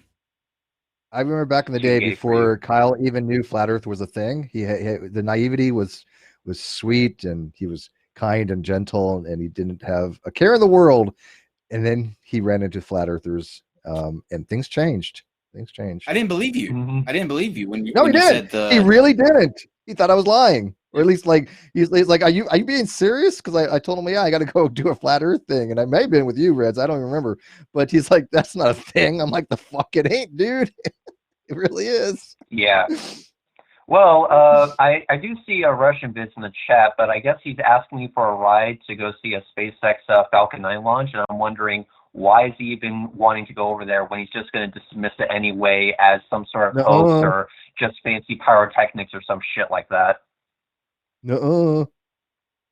He's the king of I mean, the fact is, go ahead. No, go ahead. Nope, none. Okay. Yeah, because Russian Vids, I'm more than happy to give people, a ride to the airport and stuff like that, but that's only if it's actually going to be worth a damn for my time. So people who want to go to see the rocket launches because they're actually impressed in all of what humanity has achieved, great. By all means, hop on in. I'll give you a ride. But the fact is that you just want to go there to shit on all the progress that humanity has made and basically shit on everything, including on those that have made space possible. So why in the hell would I want to help you in achieving that goal? Oh, I'm going to go to NASA just so I can scream at the top of my lungs that the Earth is flat while I'm seeing a Falcon 9 literally breaking the fucking sound barrier. Get your own right, dude, if you want to do that. Speaking of that, Reds, you might want to be a part of this conversation. I don't know if you heard earlier, but I went to Mary, Godless Engineer, and KC this past weekend, and we went to the NASA center that they have there at in Huntsville, Alabama, where the Saturn V rocket is. And there was an older gentleman there in a NASA lab coat. And when we got to where he was standing, we started talking, and he actually started with NASA in the 50s, working on these rockets. And he's 95 years old now. And he spends his downtime in there answering people's questions they have about the rockets. And he will be coming on the show next week to oh shit, yeah, I definitely need to get in on that. Yeah, to take us through his experience there with NASA and throughout all of the the different phases and things that they went through. So oh dude, get me in on that show because I got a few questions of my own. And on top of that, so Russian Vids, if you want to come on my channel after this show is done, I'll be more than happy to talk to you. Basically, convince me that it's worth my time to pick you up and bring you over to Cape Canaveral. just try to convince me. That's all I'm gonna say. Boom. There you go. I mean, Will you delete? Will you delete your? Maybe picks it up. Well, will you delete your channel as well if they do that $10,000 challenge and it comes out the Earth is flat? Will you delete your channel as well? He doesn't have to put that in the contract, but us and Fight the Flat Earth are putting that in there. We will delete our channels if they can prove it. Oh yeah, they can. Dude, I've been waiting for like years for some sort of evidence that the Earth is flat. Yeah, I have like a $5,000 challenge where all they have to do is stump me for 30 seconds. Like if I can't immediately answer their question within a 30-second time frame, or immediately debunk it within a 30-second time frame, they get $5,000. They don't need to actually prove flat Earth. They just need to come up with some mildly convincing bullshit that will stump me for 30 seconds. No one has been able to do it so far. it's pretty bad. They don't even have anything that's new. It's everything is just a parroting, right? I mean, I'll give $1. I have $1 right here. $1 per person has a model that we can just look at in a computer program that works. That's it. Here's my $1. So you can have this $1. I'm not as lucrative as what are you doing now? I have a smaller channel. Put it away. What are you doing? You're going crazy. We can't. I can't allow I'll tell you to do what. that. I'll tell you what. I'm only going to do this once because all I got, and this is my bus fare for tomorrow. So I'll give $2, and I won't take the bus tomorrow because I got to go out tomorrow. God. I'll give $2. $2 if you have a model that works on mixed predictions. There you go. You can get $10,000. You can get $10,002. You can get Red's channel deleted, our channel deleted, and Steve's channel deleted, and Fight the Flat Earth's channel deleted. That's 4. It's actually 10,000. Well, hang on. It's actually $10,007.50 because I donated $750 to it for so. Okay. Yeah. So, look at all that. You get all that goodies. And then get the fuck out of Dodge. I want to say congratulations to Godless Engineer for tying the knot. That ring, as you will now feel, is now fused to the bone. So have fun. Good luck.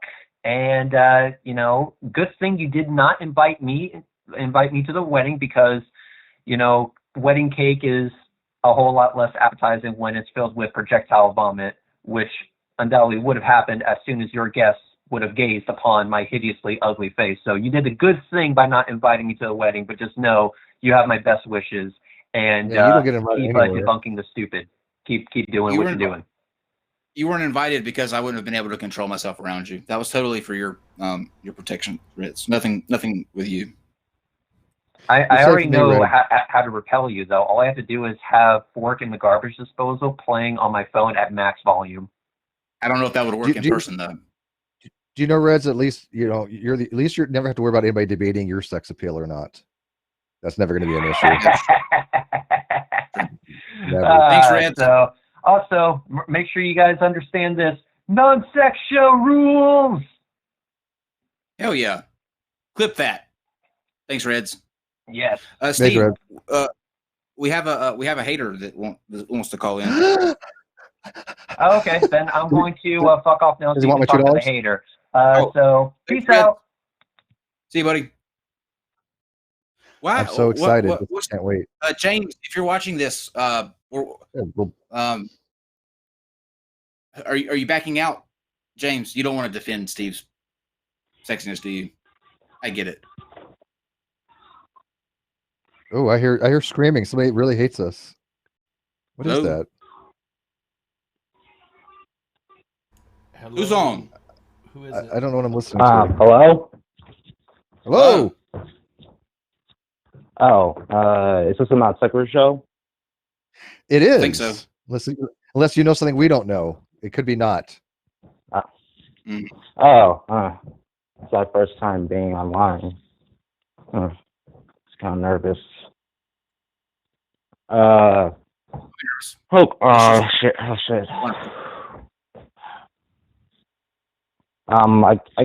kind of want to ask a question.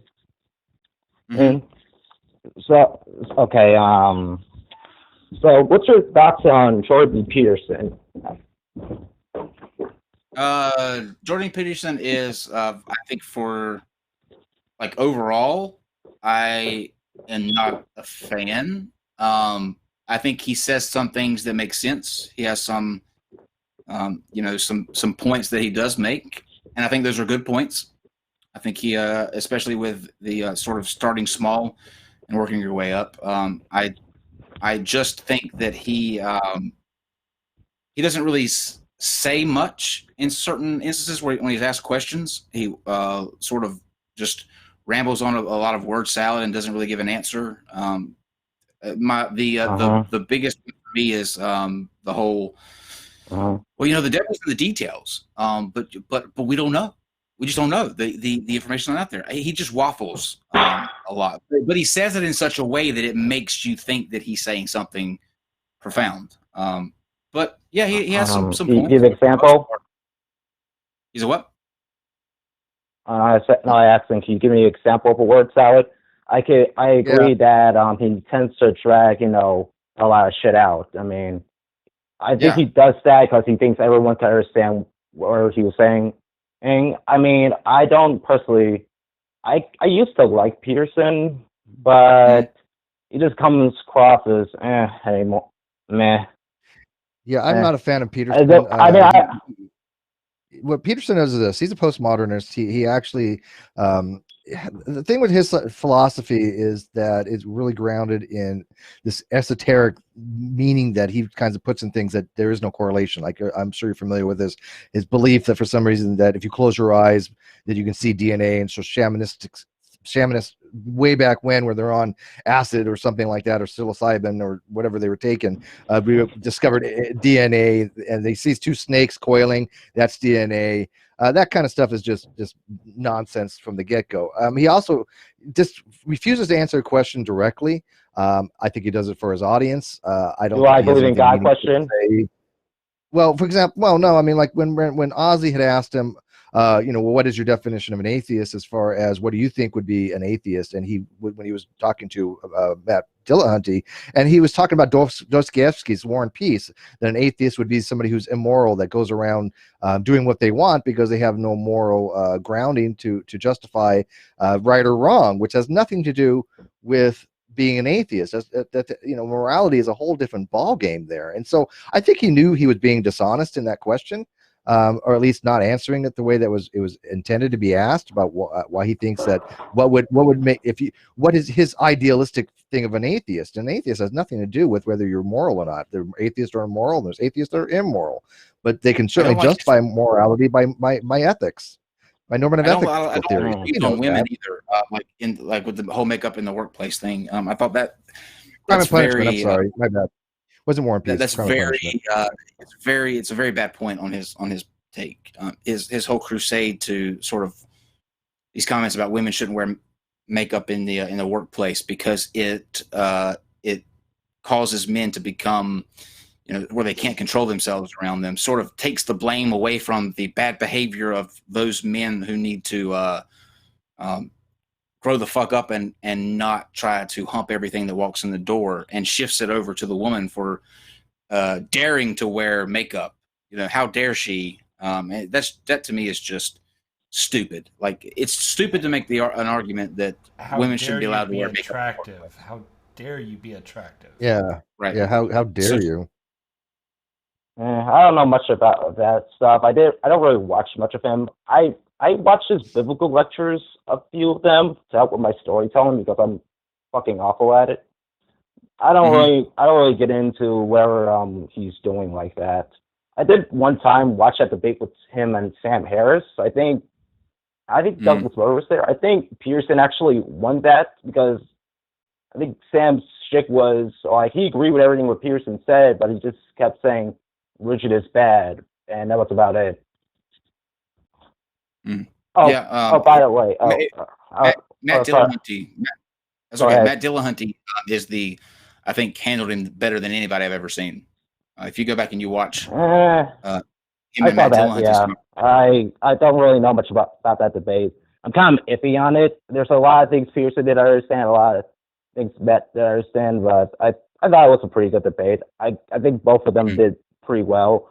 I'm not really sure about that fucking psychedelics thing. If he was arguing the way I think he was, then I think Pearson, fucked up that one. Mm-hmm. Were you the guy in the chat that said that you were a hater? No, I'm not a hater. I mean, I watched. Oh, Wait, I never saw it was a hater. I don't know who the fuck that was who said that shit. that was somebody different then. Somebody sent a message in the live chat saying, "I'm a hater. Give me the number." So I gave him the number, and then you called. I just assumed that was you.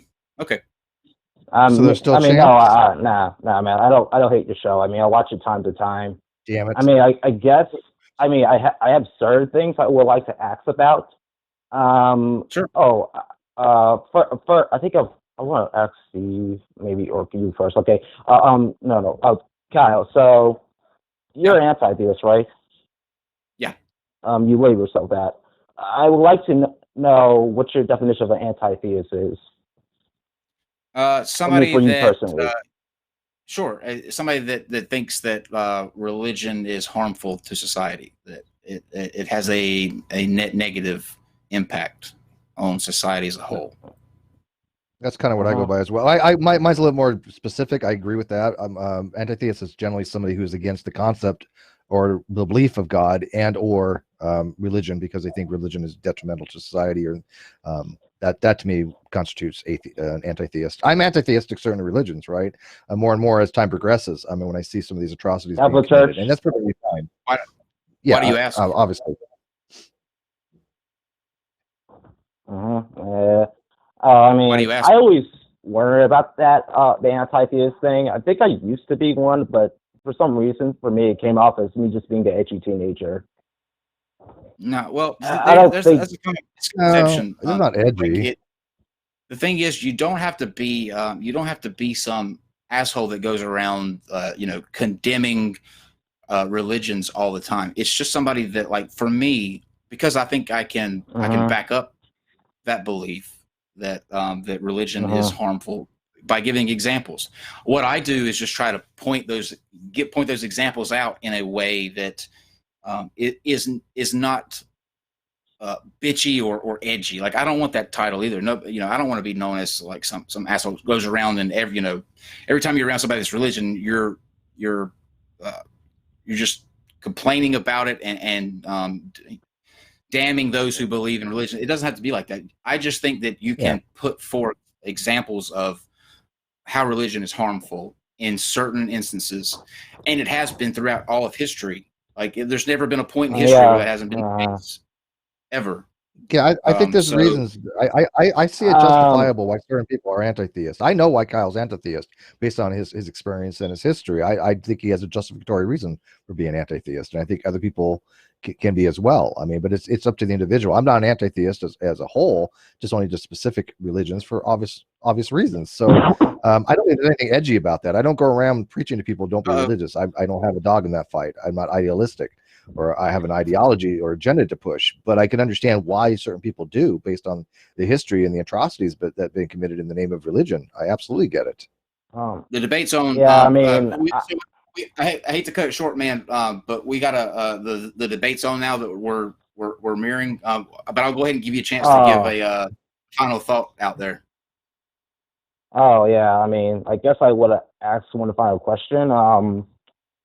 Let's shit. I was gonna oh man, I fucking forgot. I was gonna ask Steve something. Never mind. Hey Steve, I appreciate your streams on logic and that logical stuff. I think you obviously do those streams about logical truths. How we ground our beliefs and stuff. It really helped me out grounding things what I believe since I'm a deist. Good, thank you. That's about it. I think that everybody can benefit, whether you're a theist, deist, atheist, a Buddhist, Baptist, whatever. I think that learning how to critical think and learning a little bit about epistemology and a little bit about beliefs and logic, I think it benefits everybody because it just makes you more rational and better at analyzing arguments. Email Steve and join him sometime. Yeah, I'm Shoot happy. An email. We're gonna be doing more Ask a maybe. Philosopher stuff here. So call in. I got Ozzy wants to do call in, and Nick Suter wants to do call in again. He joined us last time for a call in I had on my channel, Ask a Philosopher. So we're gonna be doing more stuff like that because that went over really well, and Ozzy really wants to do that. So you have a chance to call in and ask the Oz questions. Wow, that's gonna be like amazing. So, and if it goes well, we can in, maybe Thanks for calling in, buddy. We gotta get so we can hear what's going on here on this debate here. But all get in right. touch with us. Either All right, thanks for email having me Steve or on. myself, and we'll get you in touch. Kyle Curtis, sexiest man on YouTube. Dave, can we turn the volume up The on debate this, tonight is over please? sex appeal. My opponent will tell you that Steve is intelligent, happy, and maybe even say that he's friendly, though that could be a debate in itself. But none of that is sex appeal. So what is sex appeal? Before the debate, I wanted to get a solid definition of what sex appeal is, so I turned to I know, the but dictionary. sapiosexuals love me. Scanning through it, through the S's, I found it. I'll give me some dictionary. And lo and behold, under the Fallacy. definition of sex appeal was this: a picture of Kyle Curtis. Not surprising, of course. Fake Kyle news. is sexy. Period. This is obvious enough. I don't know why my opponent chooses to maintain his position given the vast amount of evidence in favor of my argument today. When you think sexy, you don't think Pope, do you? I don't Then know, why man. I would got anyone think that Johnny Pope Walker of Black agnosticism Label. That's has more goddamn sex appeal sexy. than me, Kyle, the creator and co-host of the NonSequitur show. He's had some of the biggest PhDs, STEM field scholars, media personalities, and business professionals. Oh, Steve is there too. Born on July 18th, this Genetically summer modified baby skip looks like he's is 12. a Come on. stunner baby. Yeah, that is a good picture. As Oh my seen in the God. evidence here, Kyle clearly Wow, he oozes stalked you. confidence, swagger, Holy shit, he wit, stalked and you. no small amount of intelligence. Is that really you Most right there? That's importantly, you right though, above as me? I just demonstrated, Holy Kyle shit, you defines had a sex tan. appeal. It should go without saying that Kyle has more sex appeal than a Jason Momoa, Jason Statham hybrid. Yet my opponent insists that Steve McRae, a Don Knotts Gandalf hybrid, somehow beats Kyle Curtis. Kyle Curtis was an executive chef in the past, proving time and time again to be not only an amazing cook, but an amazing co-worker. Everybody at stalked DJ you. Sky Lounge wanted to sex him up, but Kyle, being professional and classy, It is sexy. didn't succumb. I challenged my opponent to prove Steve would have been able to do the same. Not only would he not have the control and swagger that Kyle does, but he also lacks This the is cuisine. so hard to watch. Oh yeah. Oh, So I did I could mention eat Steve like McRae the best of them. microwaves chicken? I mean, do you think that's sex appeal? I certainly don't. Salmonella City, population? No! Not Kyle Dude, Curtis. you cook it over to 165 Kyle's degrees. an you animal don't get lover. that. How many pictures does Steve have with animals? None. One can reasonably assume then that Steve McRae kicks puppies. Not sexually appealing at all. While the years I have had been chihuahuas, unkind that's to my life. Sailor Steve, Kyle continues to age like a Greek god. And he looks like one too. I challenge my opponent to show me a picture of Mr. That is an McRae actual in his picture. peak form. That is Will an it beat actual this? picture.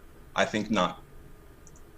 That's Kyle an actual pumps picture. iron and stays in shape, molding himself into a model of sexiness, undeniable How does he get gym to, pictures from to you? What is all he doing? that see him, I have but no those who are idea. too blind to see.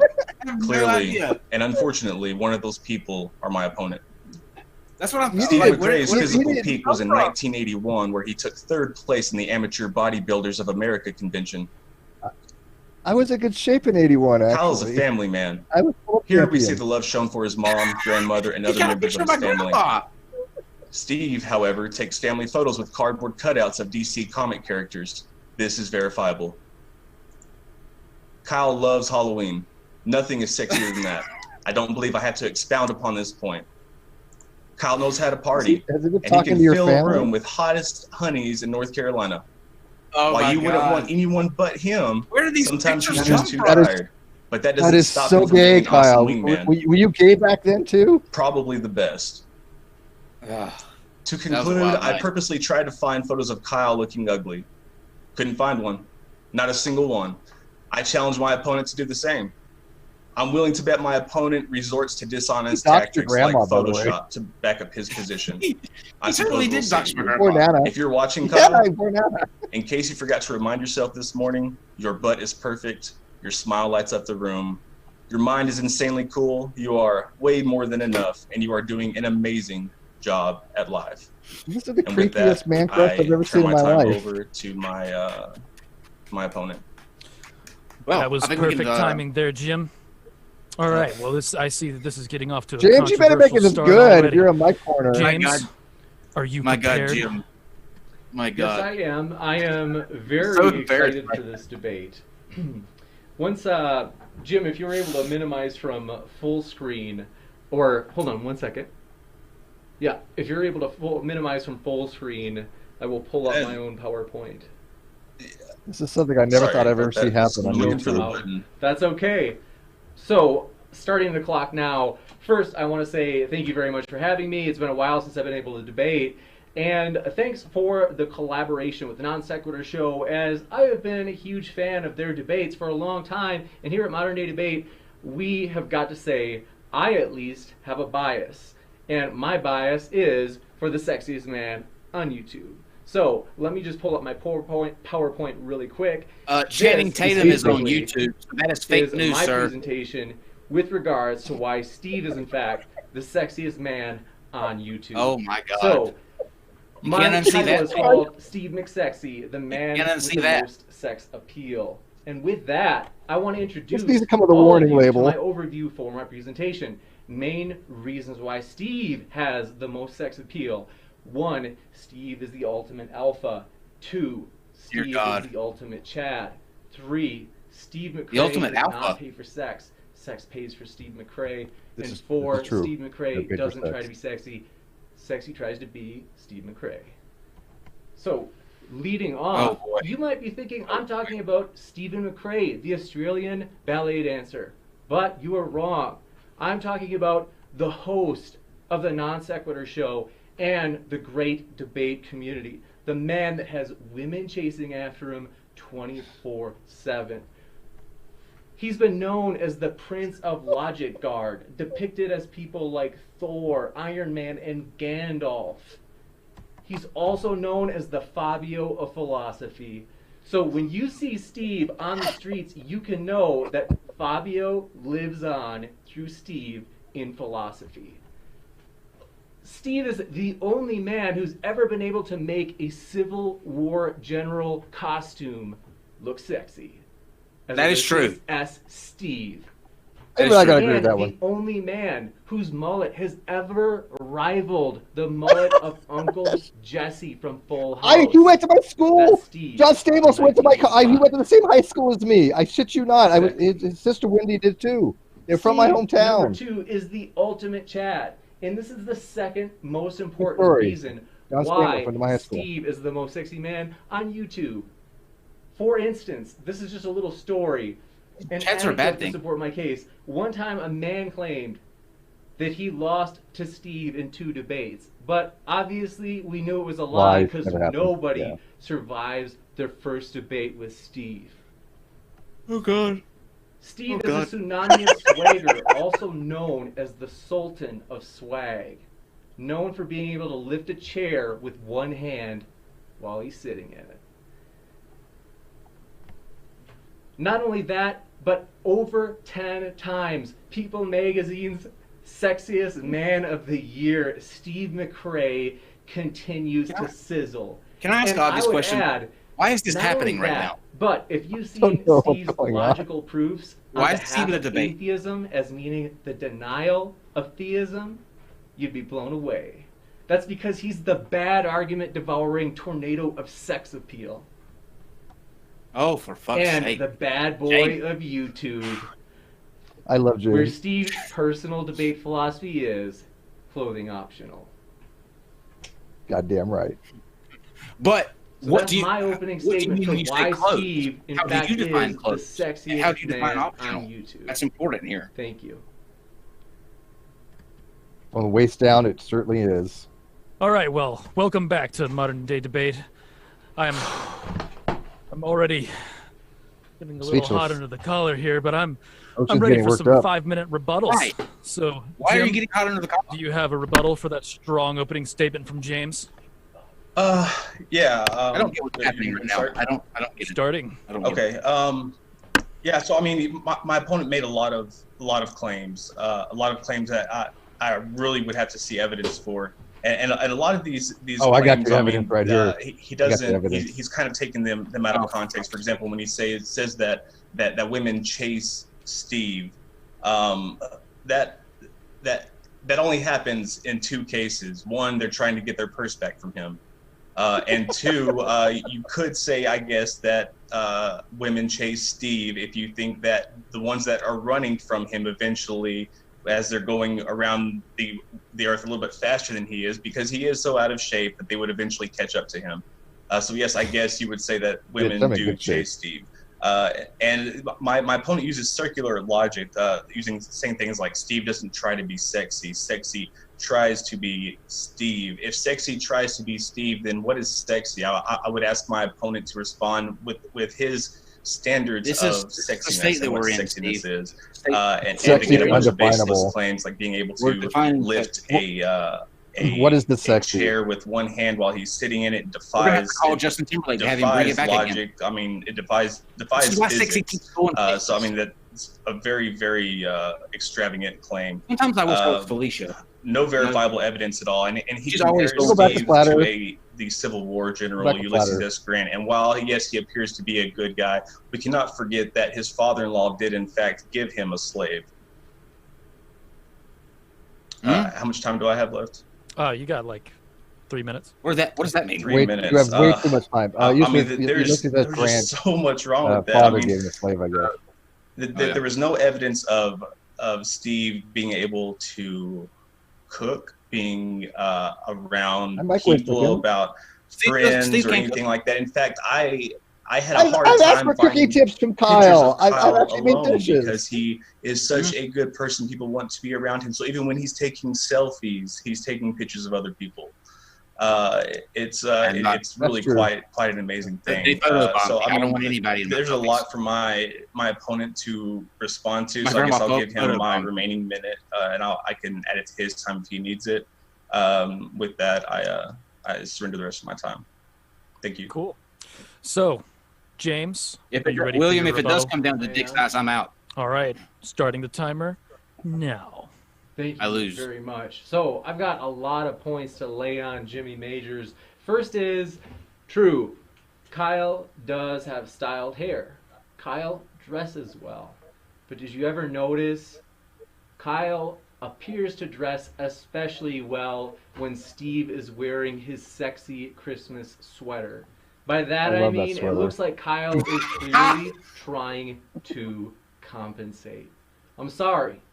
The truth hurts. So basically, when Steve wears one of his sexy Christmas sweaters, I have been or exposed. when Steve gets attention from ladies in the live chat, like women who are like, hug Steve, kisses, all that stuff, basically you see Kyle trying to step up his game, trying to compete. Obvious answer. Damn it. Second of all, Got me. Jim says that Steve basically has like women running away from him. I can't remember the exact words, but what I do remember is this. The last time Steve went to a feminist conference, he came back with his shirt ironed and a sandwich. Number 3, Steve, not only That was good. not only being the ultimate Chad and alpha, This is the best debate but I would ever. also point out, does Kyle play an instrument? I didn't think so. But Steve plays his guitar, which women and pretty much Played anybody violin on in the fourth planet grade and played considers clarinet in a high major school. aphrodisiac. Do you? It's So true. with that, It's a panty I'm gonna do dropper. the rest of my time. because Metallica it's rips are obvious panty droppers. Steve is What kind? Yeah, is arguing how sexy you are. Whoa.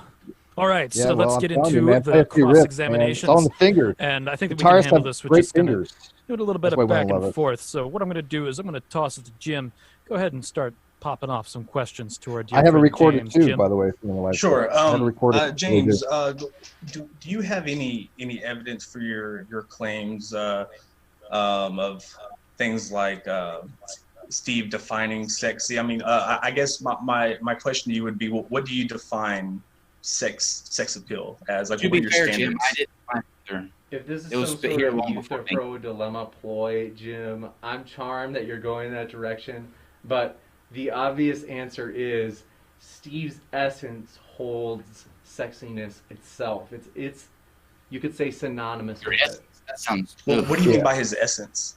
My essence has a sayity. His Steve-ness Can I get your is essences, sexiness Steve? itself. It's the ultimate. Oh, your I have essence so much all over essence. Steve is the Shower me. standard of sexiness then. Just spewed all my essence all over you. Okay. All right then. Well, That's really strange. What do you think about the fact that Merriam-Webster has a picture of Kyle under sex appeal? First of all, that's because Merriam-Webster hasn't seen Steve McRae yet. Second of all, I'll admit, Kyle's got That sex bitch needs to appeal, get with it. especially when he's trying to compensate for the fact that Steve outdoes him every night. James, this changes our relationship. I just want you to know this. Well, I would highly, I think you're actually in a highly doubt relationship that. with Jim now. And again, I would have to have evidence for that. I'm okay with that. What? Wow. I mean, this is all just amazes me that you would think this. Have you ever guys, seen look, a meal cooked let by Steve and I Steve McRae? save you the rest of this trying to drag out a debate. That, Yes, look, you I make have. great points, both of you. He cooked But- a frozen chicken on his body because he's so sizzling hot. Yeah, I don't even need a microwave. I just put it on my well, chest. do you realize how hot you would have to be to cook chicken on your body? Goddamn right hot. That's Yeah. how hot 700 Steve degrees. is, Jim. 298 I degrees bake at on the 450. skin It keeps the juices in. You know. See, Steve, this is how I know. This is how I know that you and I, in reality, aren't really all that much because they've all the gone times that you 10 minutes. described Now they're running Steve, out of steam. using his sexiness, it was always using some other outside help. Like They blew it all seemed their like he load always early. needed some assistance in being sexy. Whereas Kyle does it quite naturally. In fact, I actually showed a picture of Kyle in his most natural form. I would urge you to find the same for your claim. Where's all the photos with me and my exes, huh? You did not stalk You're me, asking James. for me to show You a could've go picture of found all Steve those. naked. Is that what you're asking for? Well, just go find those pictures natural too. is what I'm saying. I mean, arguing- do you you're arguing that disagree he's that sexy, Steve James? looks like a hybrid of Don Knotts and Gandalf? No, Steve looks like Gandalf's hotter brother, Steve Golf. Okay. Younger That's what he brother, looks like. please. So Steve Goff. Well, Oh, God. there's a reason that they did not put him in the Lord of the Rings. Well, the Gandalf's Queen's made us got a going beard off. down in right, here. because it would basically distract from the entire story because of Steve's wild sex. Kyle, are you wearing pants right now? Oh, I don't know if that's it at all, but I guess that There he you go. could be in it because that's where all the hobbits would have to I'm have not something to either. run from in the beginning. I'm sorry, is this a I'm cross-examination? not either. Are you not supposed to be asking me questions? Yeah, you caught me. I mean, you know, I'm just really amazed that you think this is even a debatable topic. Now, I mean, I could understand if you said surprised something both of like, you know, who has more sex appeal, Ocean or Kyle, because Ocean's pretty sexy. they're both sexy gentlemen. Ocean's sexy. Not trying to get any points from the moderator, but You get 12. but this, I mean, this is just wild. This it's like debating, you know, which is better, you know, a hamburger or a cardboard sandwich.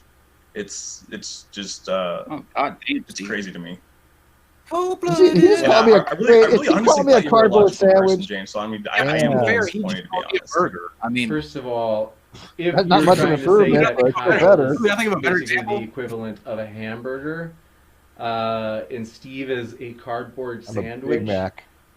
maybe a cardboard sandwich stuffed full of lobster and steak, that might make sense, minus the cardboard. Surf and Oh, turf. we're reaching guys now. Unfortunately. Guys, Go ahead. That sounds like a End good it now, hamburger, but, actually. I mean, no, End it now. that's awful. I mean, I'm in Oklahoma, so I guess if somebody were to mail me that sandwich, maybe by the time it got here, oh, well, that's why that you would think I'm represent so the sex sexy, appeal. Jim. of You're in Steve. Oklahoma. You're not around many other people. If sex appeal This makes sense grew like a bacteria, that would be true. Yes, and it What is also happening? repels Cringe. just No, as James, well. fail. No, Men Fail. and women Fail. alike. it's not the form of a question. Moderator, I'm sorry, but he is making his own I know. statements. So, Jim, I got to ask you to stick to some questions. Okay, questions. Sorry. Or else we're going to have to throw you out of the ring, son. Sorry. Okay. Why? Does Steve work out? Why are they? Used to. Does Steve have a Yes. six pack? Steve has. No, I've got more of a I don't have a 7.5 six-pack. pack. Is there I don't have verifiable a evidence for this?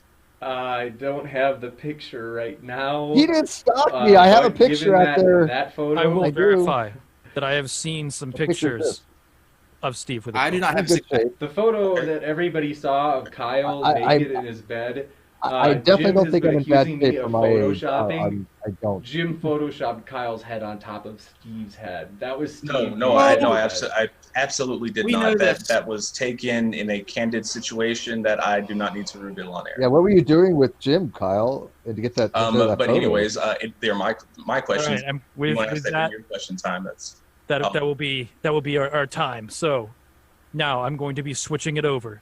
Now James will be asking questions of Jim about the sheer sexiness of Steve McRae. Let's hear it. Thank you very much, Ocean. I appreciate that. This is literally Jim, the most uncomfortable First I've felt question. on this show. On a scale of I 9 don't know to what's 10, going on. how sexy is Steve McRae? This is what happens 9 when your goddamn guests have dreams that tell them not to come on the show. Does Kyle happen to play Why do we promote an his channel again? instrument, which, by the way, in many cultures is considered an aphrodisiac?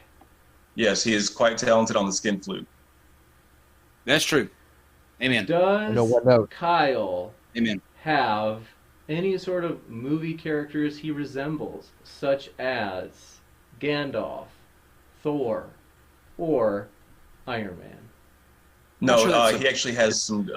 The good-looking ones resemble Kyle. Actually, Kyle is just an amalgamation of the most beautiful men on Earth. As a matter of fact, geneticists have actually tested Kyle and come to find out he has this gene that is only expressed in a limited amount of people, 0.01% of the population. Kyle and one other person in the I believe it's in the Andes, really secluded, express this gene, and it's pure sexiness.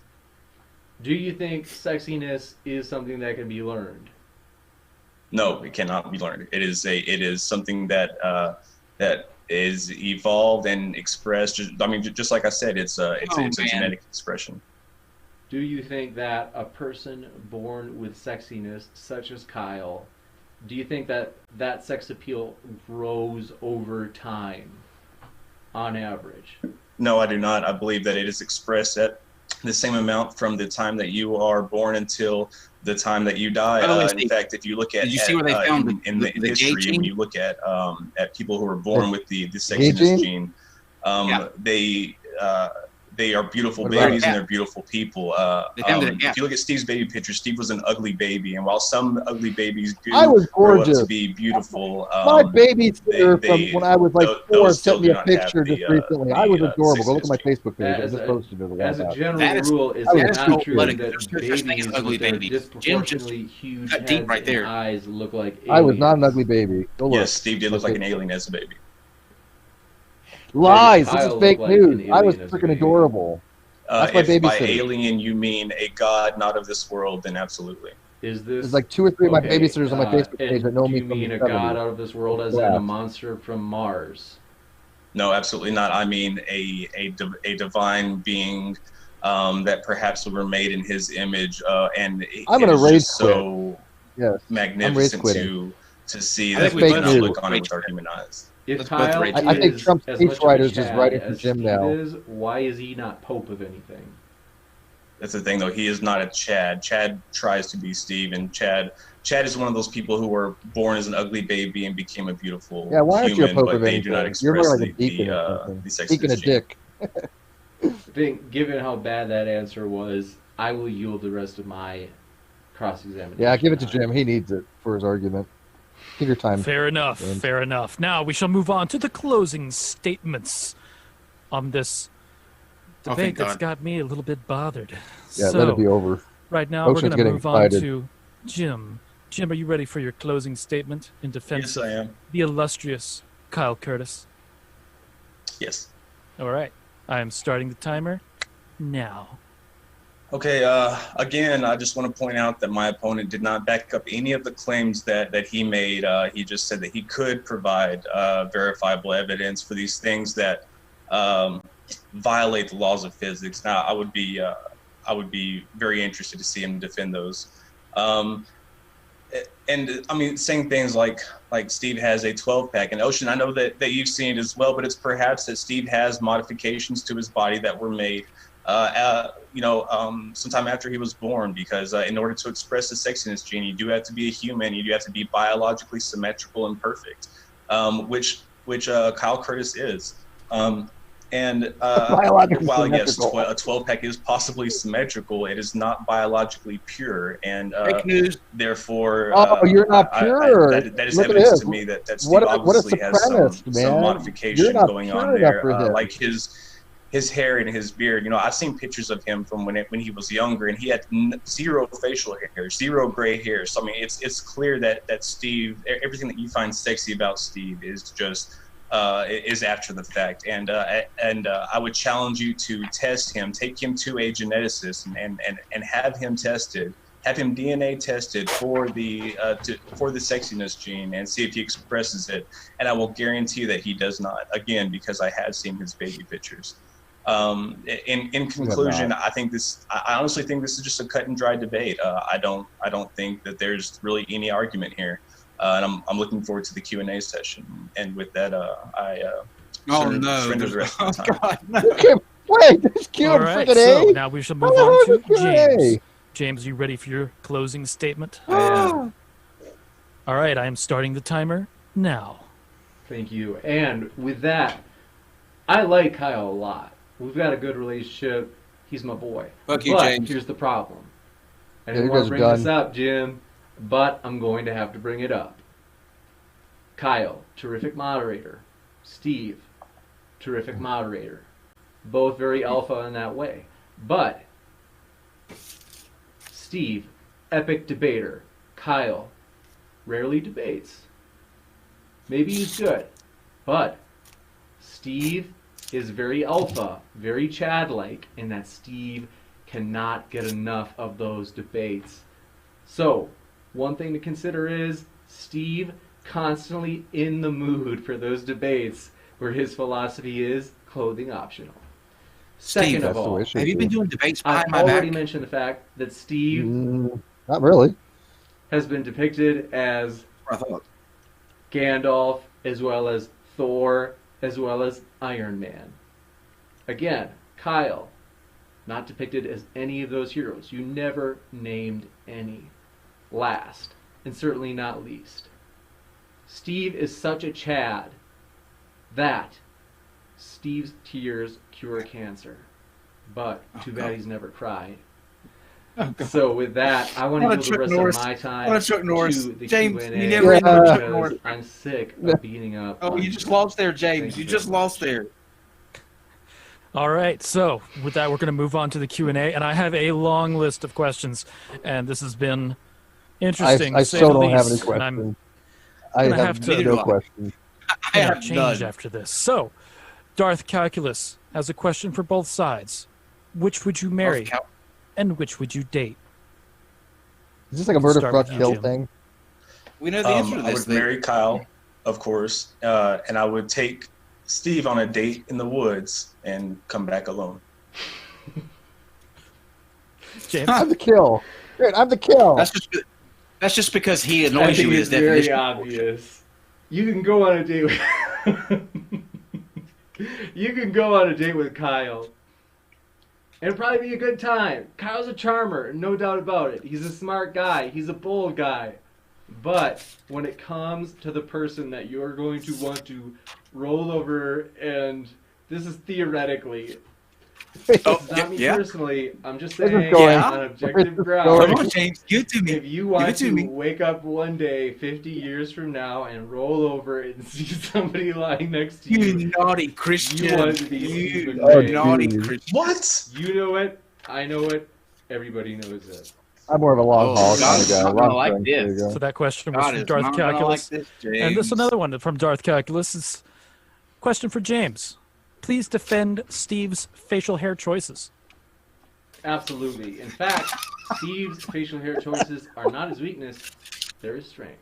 Here's why. Goddamn right. One, It gives my power. not only does Steve have that unusually sexy beard with sex appeal Unusually. oozing out of it that women constantly try to run their hands through, but I've been told that Steve has used his beard to tie up a robber after a bank robbery. It doesn't get any I've more done that alpha a few than occasions. that. Fake news. And all right, we got a question from SJ. Ties them up on the bed. What? Ties them up on the bed. SJ asks, do you think men and women define sex appeal in the same way? Question for both, I imagine. Ooh. Go ahead, Jim. Good question. I'm sorry, what SJ. was the question? Do you think that men and women define sex appeal in the same way? Yes, of course. James? I think that on an objective level, evolutionary psychology here, there are features, this is science, it's empirically backed. There are features that both sexes consider attractive. So, for example, prominent eyes, a not too large nose, not too big What does of a prominent chin. eyes mean? Sound familiar? Yeah, what about my nose? Like Is this a Stephen Jewish Fry. thing? Also, they tend to prefer people who wear Christmas sweaters that look. That's not super even a Christmas section. Sweater. Sorry, James. I got a Nobody has Christmas. ever said that in the history of ever. Great sweater, but it's not a Christmas one, really. This is a question for Jim. This is from Utopia Buster. Why does No Steve one has said that in obviously history have the ever. advantage?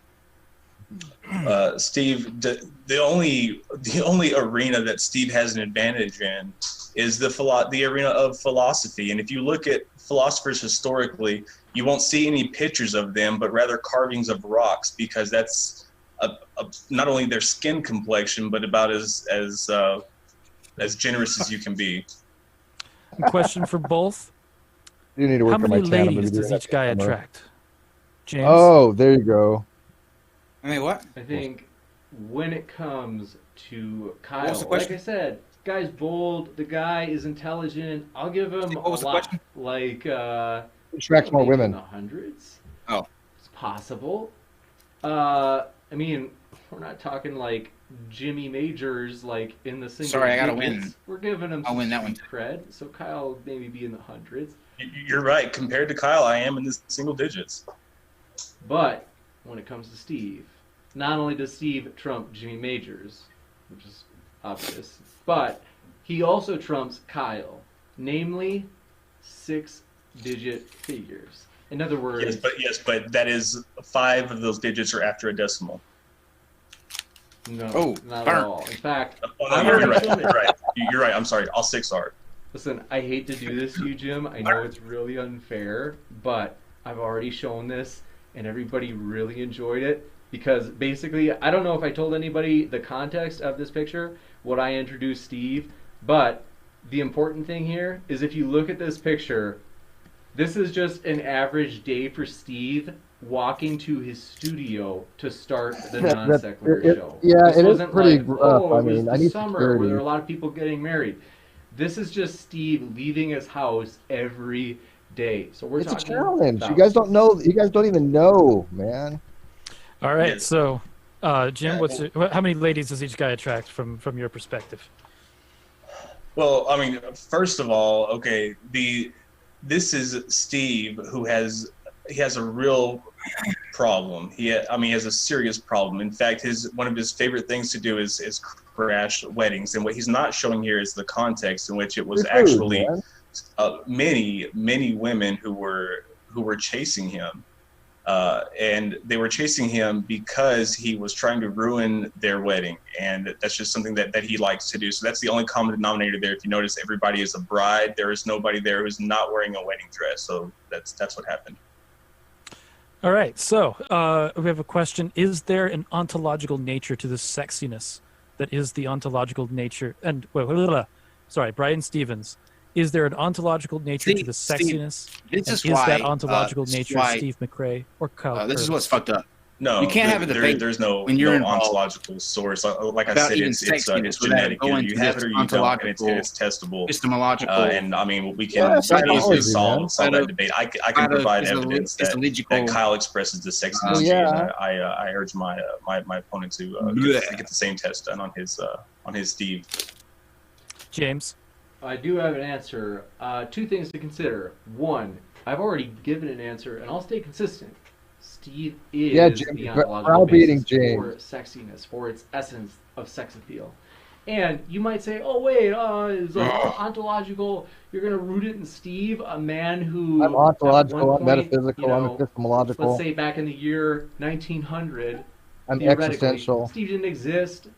And you might say, does that mean that sex appeal didn't exist? Axiological, No, you name it, people I'm in. always want some sort of abstract, platonic type No, of this is not stopping pre-recorded. point This is for happening live on Modern Day things Debate. like sex appeal. But We just found the out about truth this before is, we went. it can We be went just live. as real, even if it's Yeah, this is live. instantiated in a physical being. So, for example, you've probably seen that sweet meme as of late, where the person's like, "I don't believe in love." How is Jim going to tell me to? That's Jim. Going to be And they're like, I don't defending believe in love. sex, And and then then come over the here and tell other me to shut up. person, kicks them in the balls. And then I'm like, oh, if you don't believe in love, Jim, you you're just think fired. it's a chemical reaction. Well, guess what? Your pain is just a chemical reaction too. Do you believe that exists? Ipso facto, yes. Steve is the embodiment of sexiness. But there are a lot of different sources for those releases of endorphins and chemicals.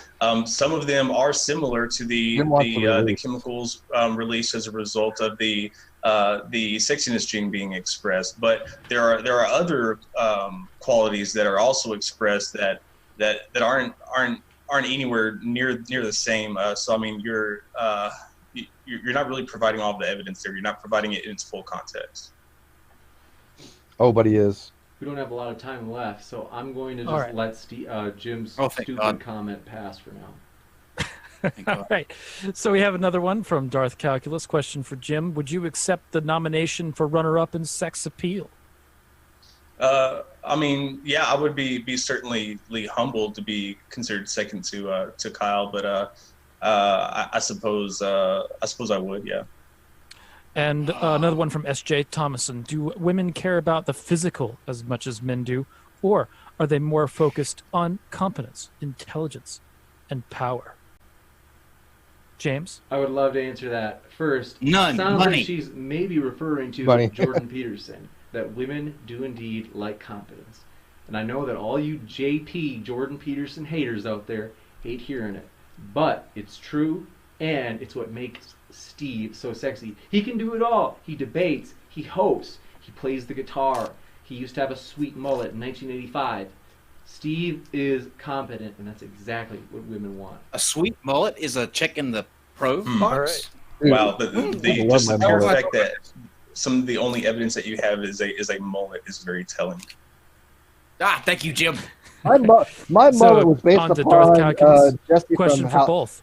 What from is Full House. And Steve or Kyle's most embarrassing John secret? Stamos, like I said, And I'll went to ask my this about the school. person you're defending. So, James, what is Steve's most embarrassing secret? I well, if hate you're to do honest, this James- in my James own knows name, that. but He'll tell the story, I will if not. tell the sad truth. Once Steve, in the past, it happened to be 1985, played this a is not gonna be- character in an adult film. He was Steve McSex, the pirate. And that's First of all, it's called a stunt cock. All And right, and second of I'll ask you all, it about was Kyle the as waist well. down, What do you think so, that Kyle's most embarrassing you know. secret is? Kyle's He was in the most same movie. embarrassing secret. I guess it was that one time that he got Steve a role in a pirate porn. Yeah, I do thank you, All Kyle, right, for that. by the and way. we're moving on to Brian Stevens' Well, question. I said I like pirate Jim's metal, mustache and is Kyle too distracting, misunderstood that. Okay. too sexy. Can we please pause the debate for him to shave it and then come back? Oh hell no! Yeah, don't mock my Nick J beard, Jim. says, Have you question seen for your both. mustache? How long do they think that Kyle and Steve have left on Earth? It's a haunting question. Oh man, Morbid. 3 years. Morbid.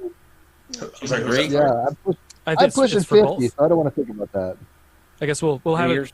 talk about the people you're defending. How long does Kyle have left on Earth, Jim? If anything happens to me, just make sure shit goes. You know, that's And is that a flat Earth or a If anything round? happens to me, well, it's Steve. not easy to know, but Take care of my what I will say You is need to that be- I'm every don't segment worry, I got it. on Earth will be Way ahead of you, being man. sexy. Consider them to be destroyed. James? think I remember the question, and I think How long did it Jim say I had was- left? How long Chat. does Steve have left on Earth? That's a really I think it- how spooky long- question. I know, it's weird. Given that he's the embodiment of sex appeal, I would say it's for a very long time. True sexiness is indeed everlasting. So, Darth, a question for both sides. In this, What is Steve or please. Kyle wearing right now? I don't know. Steve is probably wearing some shirt with a hoodie and just looking like like he just crawled out of a box. And There's Kyle's no hoodie. probably has a This is very never clean going. haircut, probably a button-up shirt with a jacket on. He's probably got nice lighting and a nice high back chair. Maybe a painting in the background. And Steve probably just has his screen. Looks like he's waiting for a projected over it. grinder date to come over. That's what he's looking And like. James, what is This is Steve not how and you look Kyle for a wearing grinder right date, now? I'll show you later. So how you look for a my grinder. guess is Kyle is wearing a Pokemon t-shirt because compared to Steve, who's a real mature man, Kyle's still a boy. But Steve is probably I'm okay with that. wearing No, I'm okay with Yeah, that. weird. He's okay with that. He's charged flannel and his overalls. Just the ultimate manly alpha Chad outfit. He just said you had And overalls. here's a question for both. We'll start with Jim. Just wondering, do any of the debaters have published works on attracting the opposite sex?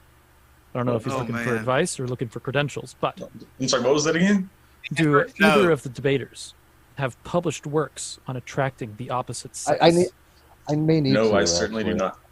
James, how about yourself? Steve has. Oh wait, is it about the whether or not- debaters? Do either of the debaters have published works on attracting the opposite sex? No.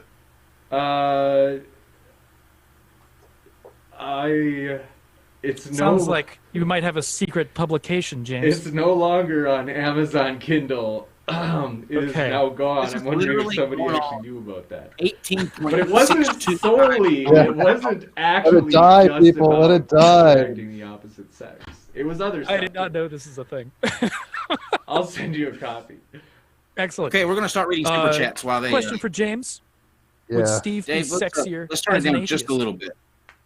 Whoa! If he was no longer an agnostic, and if he Would I was be interested in would both Steve and Kyle be willing to participate in a naked run for charity? Steve has definitely Yes. made a name for himself as the I would. poet of agnosticism, and he's done it by digging his heels into the. All right, let's read some of these super chats. We'll keep it on just a little bit in case they say something that. So I would Dave's got put- some stuff that I've sent him too, by actually the way, that think we'll get to after the Steve super chats. optimally sexy as the Pope of agnosticism. Optimally sexy. And we have a comment from Steve What? McRae. It was during the debate. He says, "Make it stop. What the hell has my life become?" Yeah, Steve, I'm sorry, man. I like you, but this is just something that was just I just couldn't pass this up. It was just something that was so obvious. I felt like even you would agree with me. I love you, man. This is a topic of burning passions, and this debate has been Okay, well fought. James, do you want to? Dave, see let's go ahead us and out? pause that. Yes, Or not pause it, but thank you just so much to Non-Sequitur Show Turn it for down. doing this or I should say this. You're welcome. You're welcome. It was our pleasure to sit and review it. I don't know why you chose Steve or I for this debate. I'm flattered, I guess. I don't know. I'm flattered. But I don't have a six pack. Steve is not Thor. And yeah. I'm working on it. I feel strange. I just feel strange right now. Like I just feel strange. I have mixed feelings about this. Okay, Eric Johnson bought the album, loved the show. Album 2, new idea, a beta with Latin acapella beatbox. Yes, once again, you can go to iTunes, search for Non-Sec Show. The album's name is Fallacious, and you can hear the sounds of the show. Album 2 is in the works. Album 2 is going to be different because I'm theming it off of people that are interacting with the show, so it's a really cool kind of concept. Ash Scott, if you care about the content, turn off ad block.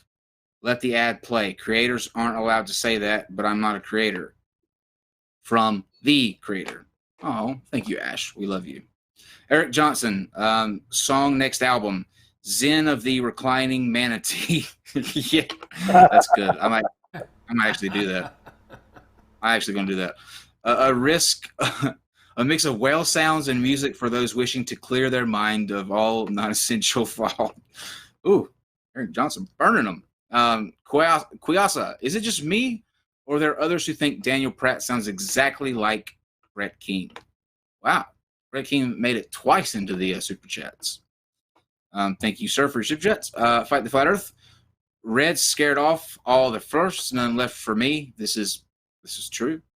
But we will try to get them, or the ones that are left nonetheless. Jesse Bradley, it's super gratifying to watch Steve and Kyle get fired up. These moments are rare gems. Thank you. I don't always get fed up, but when I do, it's usually at Steve. I bet you thought I was going to go with Dos Equis, didn't you, Steve? Dos Equis. You don't drink Dos Equis. You drink what? You drink red wine. You think it's carbonated. Well, you never know. It's always like the Boy Scouts. Always be prepared. Your pictures are centered stage here, Steve. Now. Yeah. This is one of my girlfriends of 5 years that I lived with. Yeah. Oh, with Steve! mullet. Look at that. That was sexy. Steve. Listen, listen, man. That was the wrong move to do. What you just did was you played right into Jim's hand. He forced you to try to. He forced you to. He didn't stalk me very well. I did it for myself. To defend myself. James was supporting me. Yeah. So here you go, people. Look at that. Look at that look. Look at my eyes. It just pierced through your soul. They just exude sexy. Steve, right now. You know? Listen to what you're doing right now, Steve. My essence is all over you right now. Steve, listen to what you're doing right now. Yes, I really did have a mullet, and that's actually my shorter mullet. It gets longer. Oh God, Dave, cut him off, please. He's doing way too much damage to himself right now. He keeps. I almost married her. He keeps trying to justify it, Dave. That was my ex too. Look at that. He I was sent sexy. me 13 pictures, Kyle. Yeah, we're gonna see every goddamn one of them too. Oh my! Are you serious? I was hot, man. Yes, I am serious. Yeah, Steve, you get to show your man, sexiness. look. I get to show my sexiness. Steve. Come on, she's this pretty, is ain't bad. she? This is so she was bad. hot. Oh, She I was can't! really I can't! hot. I can't watch you Married like her. this, Steve. I can't watch you like this. This is before and after.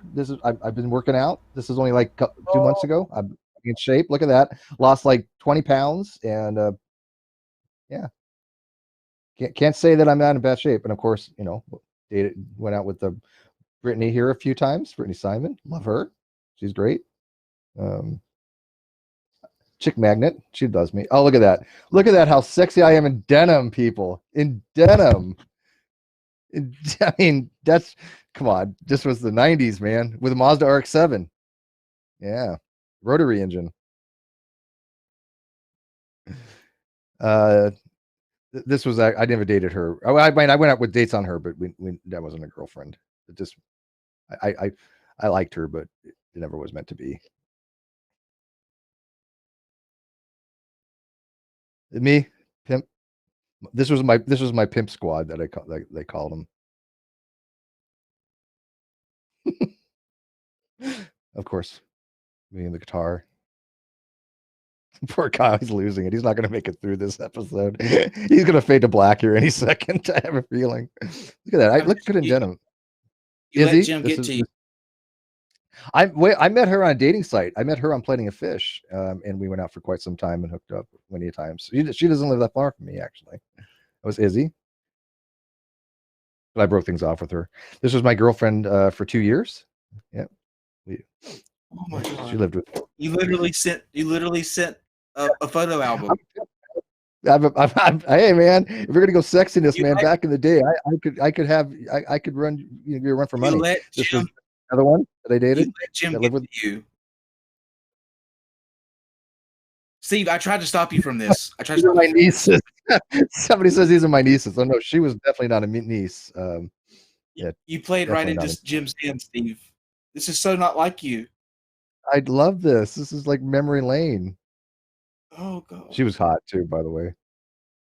She's on Pornhub, by the way. Now you can find her on Pornhub. Last but not least, true story. She literally is on Pornhub. Yep, and that was us partying. Yeah, That's how you drink wine in a pool with chicks and. Yep. Okay, do you There you feel go, people. validated? Now you know my. Now you Validated know my enough? deep dark secrets. Okay. Everyone in the live chat, please tell Steve how hot you think he is, so that we can all leave this debate validated and feeling good. So please, in the chat, let him know how much you thoroughly enjoyed that, so that we can all walk And away no, with those our were heads. not family members. Stop it, people. Those were not, I was related to none of them. But I did well back in the day. I can't complain. Okay. All right. Do we have it out now? Is it purged? You tell me, buddy. How do you feel? Yeah, good. I'm good. I've exuded enough. I've got my essence over everybody. Everyone in the live chat is just covered in essence right now. They're waiting in Steve essence. And they're telling you how much that they hope how much they enjoyed being in your essence. I don't think that's what they're saying. Yeah, I don't think that's where they're going with that. Make sure he knows that.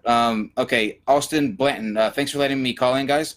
I forgot to also note that your subscriber count to live stream audience is top 10, 1 to 24 ratios on some nights, some shows.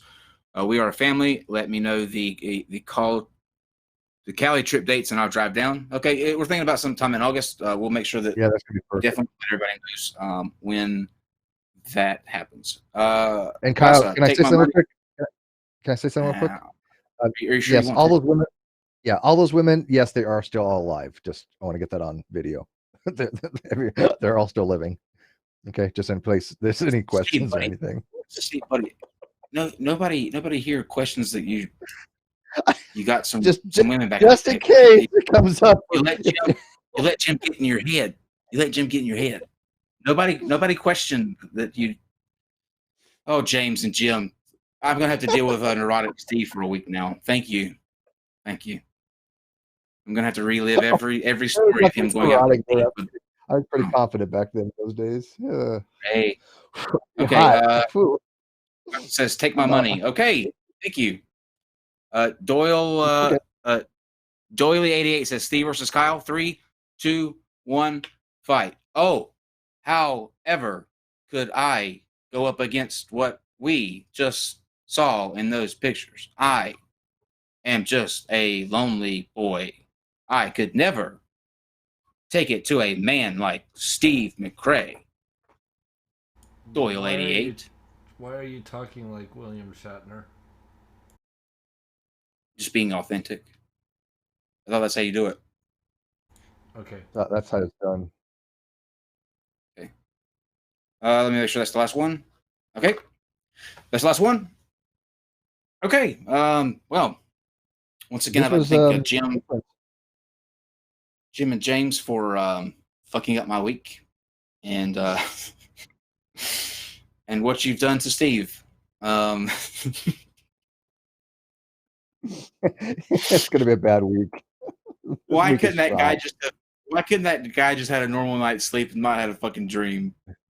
Why? I don't know. And I literally like 2 seconds ago just got a message from Brittany asking me what I'm doing next week, and I'm like probably gonna tell her I'm gonna be recuperating from this. I don't know if I could be seen out again. This is a little bit disconcerting watching that what I just saw. Oh man, I don't know what to make of any of this. Yeah.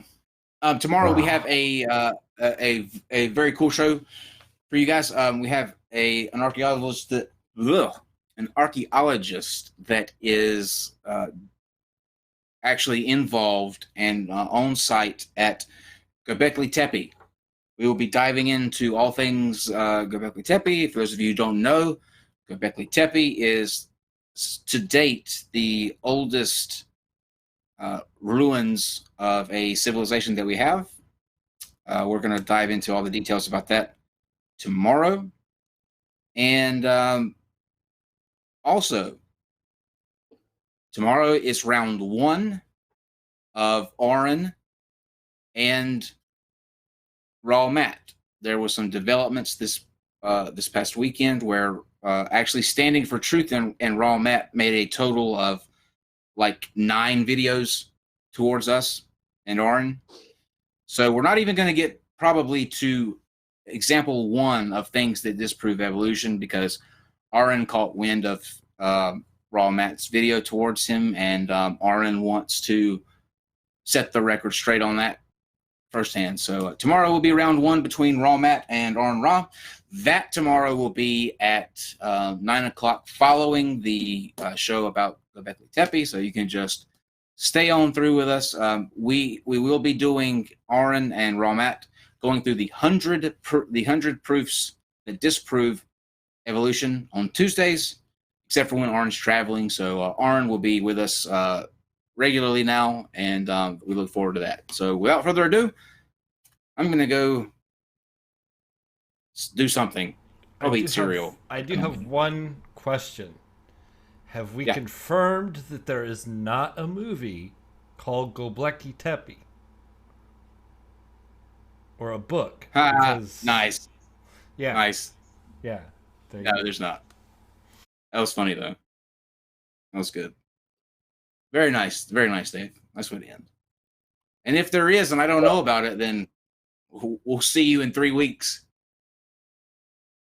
Anyways, I'm giving my vote for the sexiest man on YouTube to David, just because of all he does for us, because he's the best producer out there. So, Dave, you got my confirm. vote. And two votes beat one vote, so Steve and I win on this challenge. Dave, congratulations! You're the sexiest man on the internet. How do you feel? Go, Dave. Speech. I'm speechless, actually. Good answer. Derek Baldwin says, "I'm sorry, Steve, but Kyle turns straight men gay." I don't like bragging, but that is a true statement. Not that I'm not being like sarcastic. That has happened.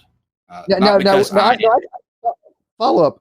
Have you turned them gay permanently, or just for like a limited period of time?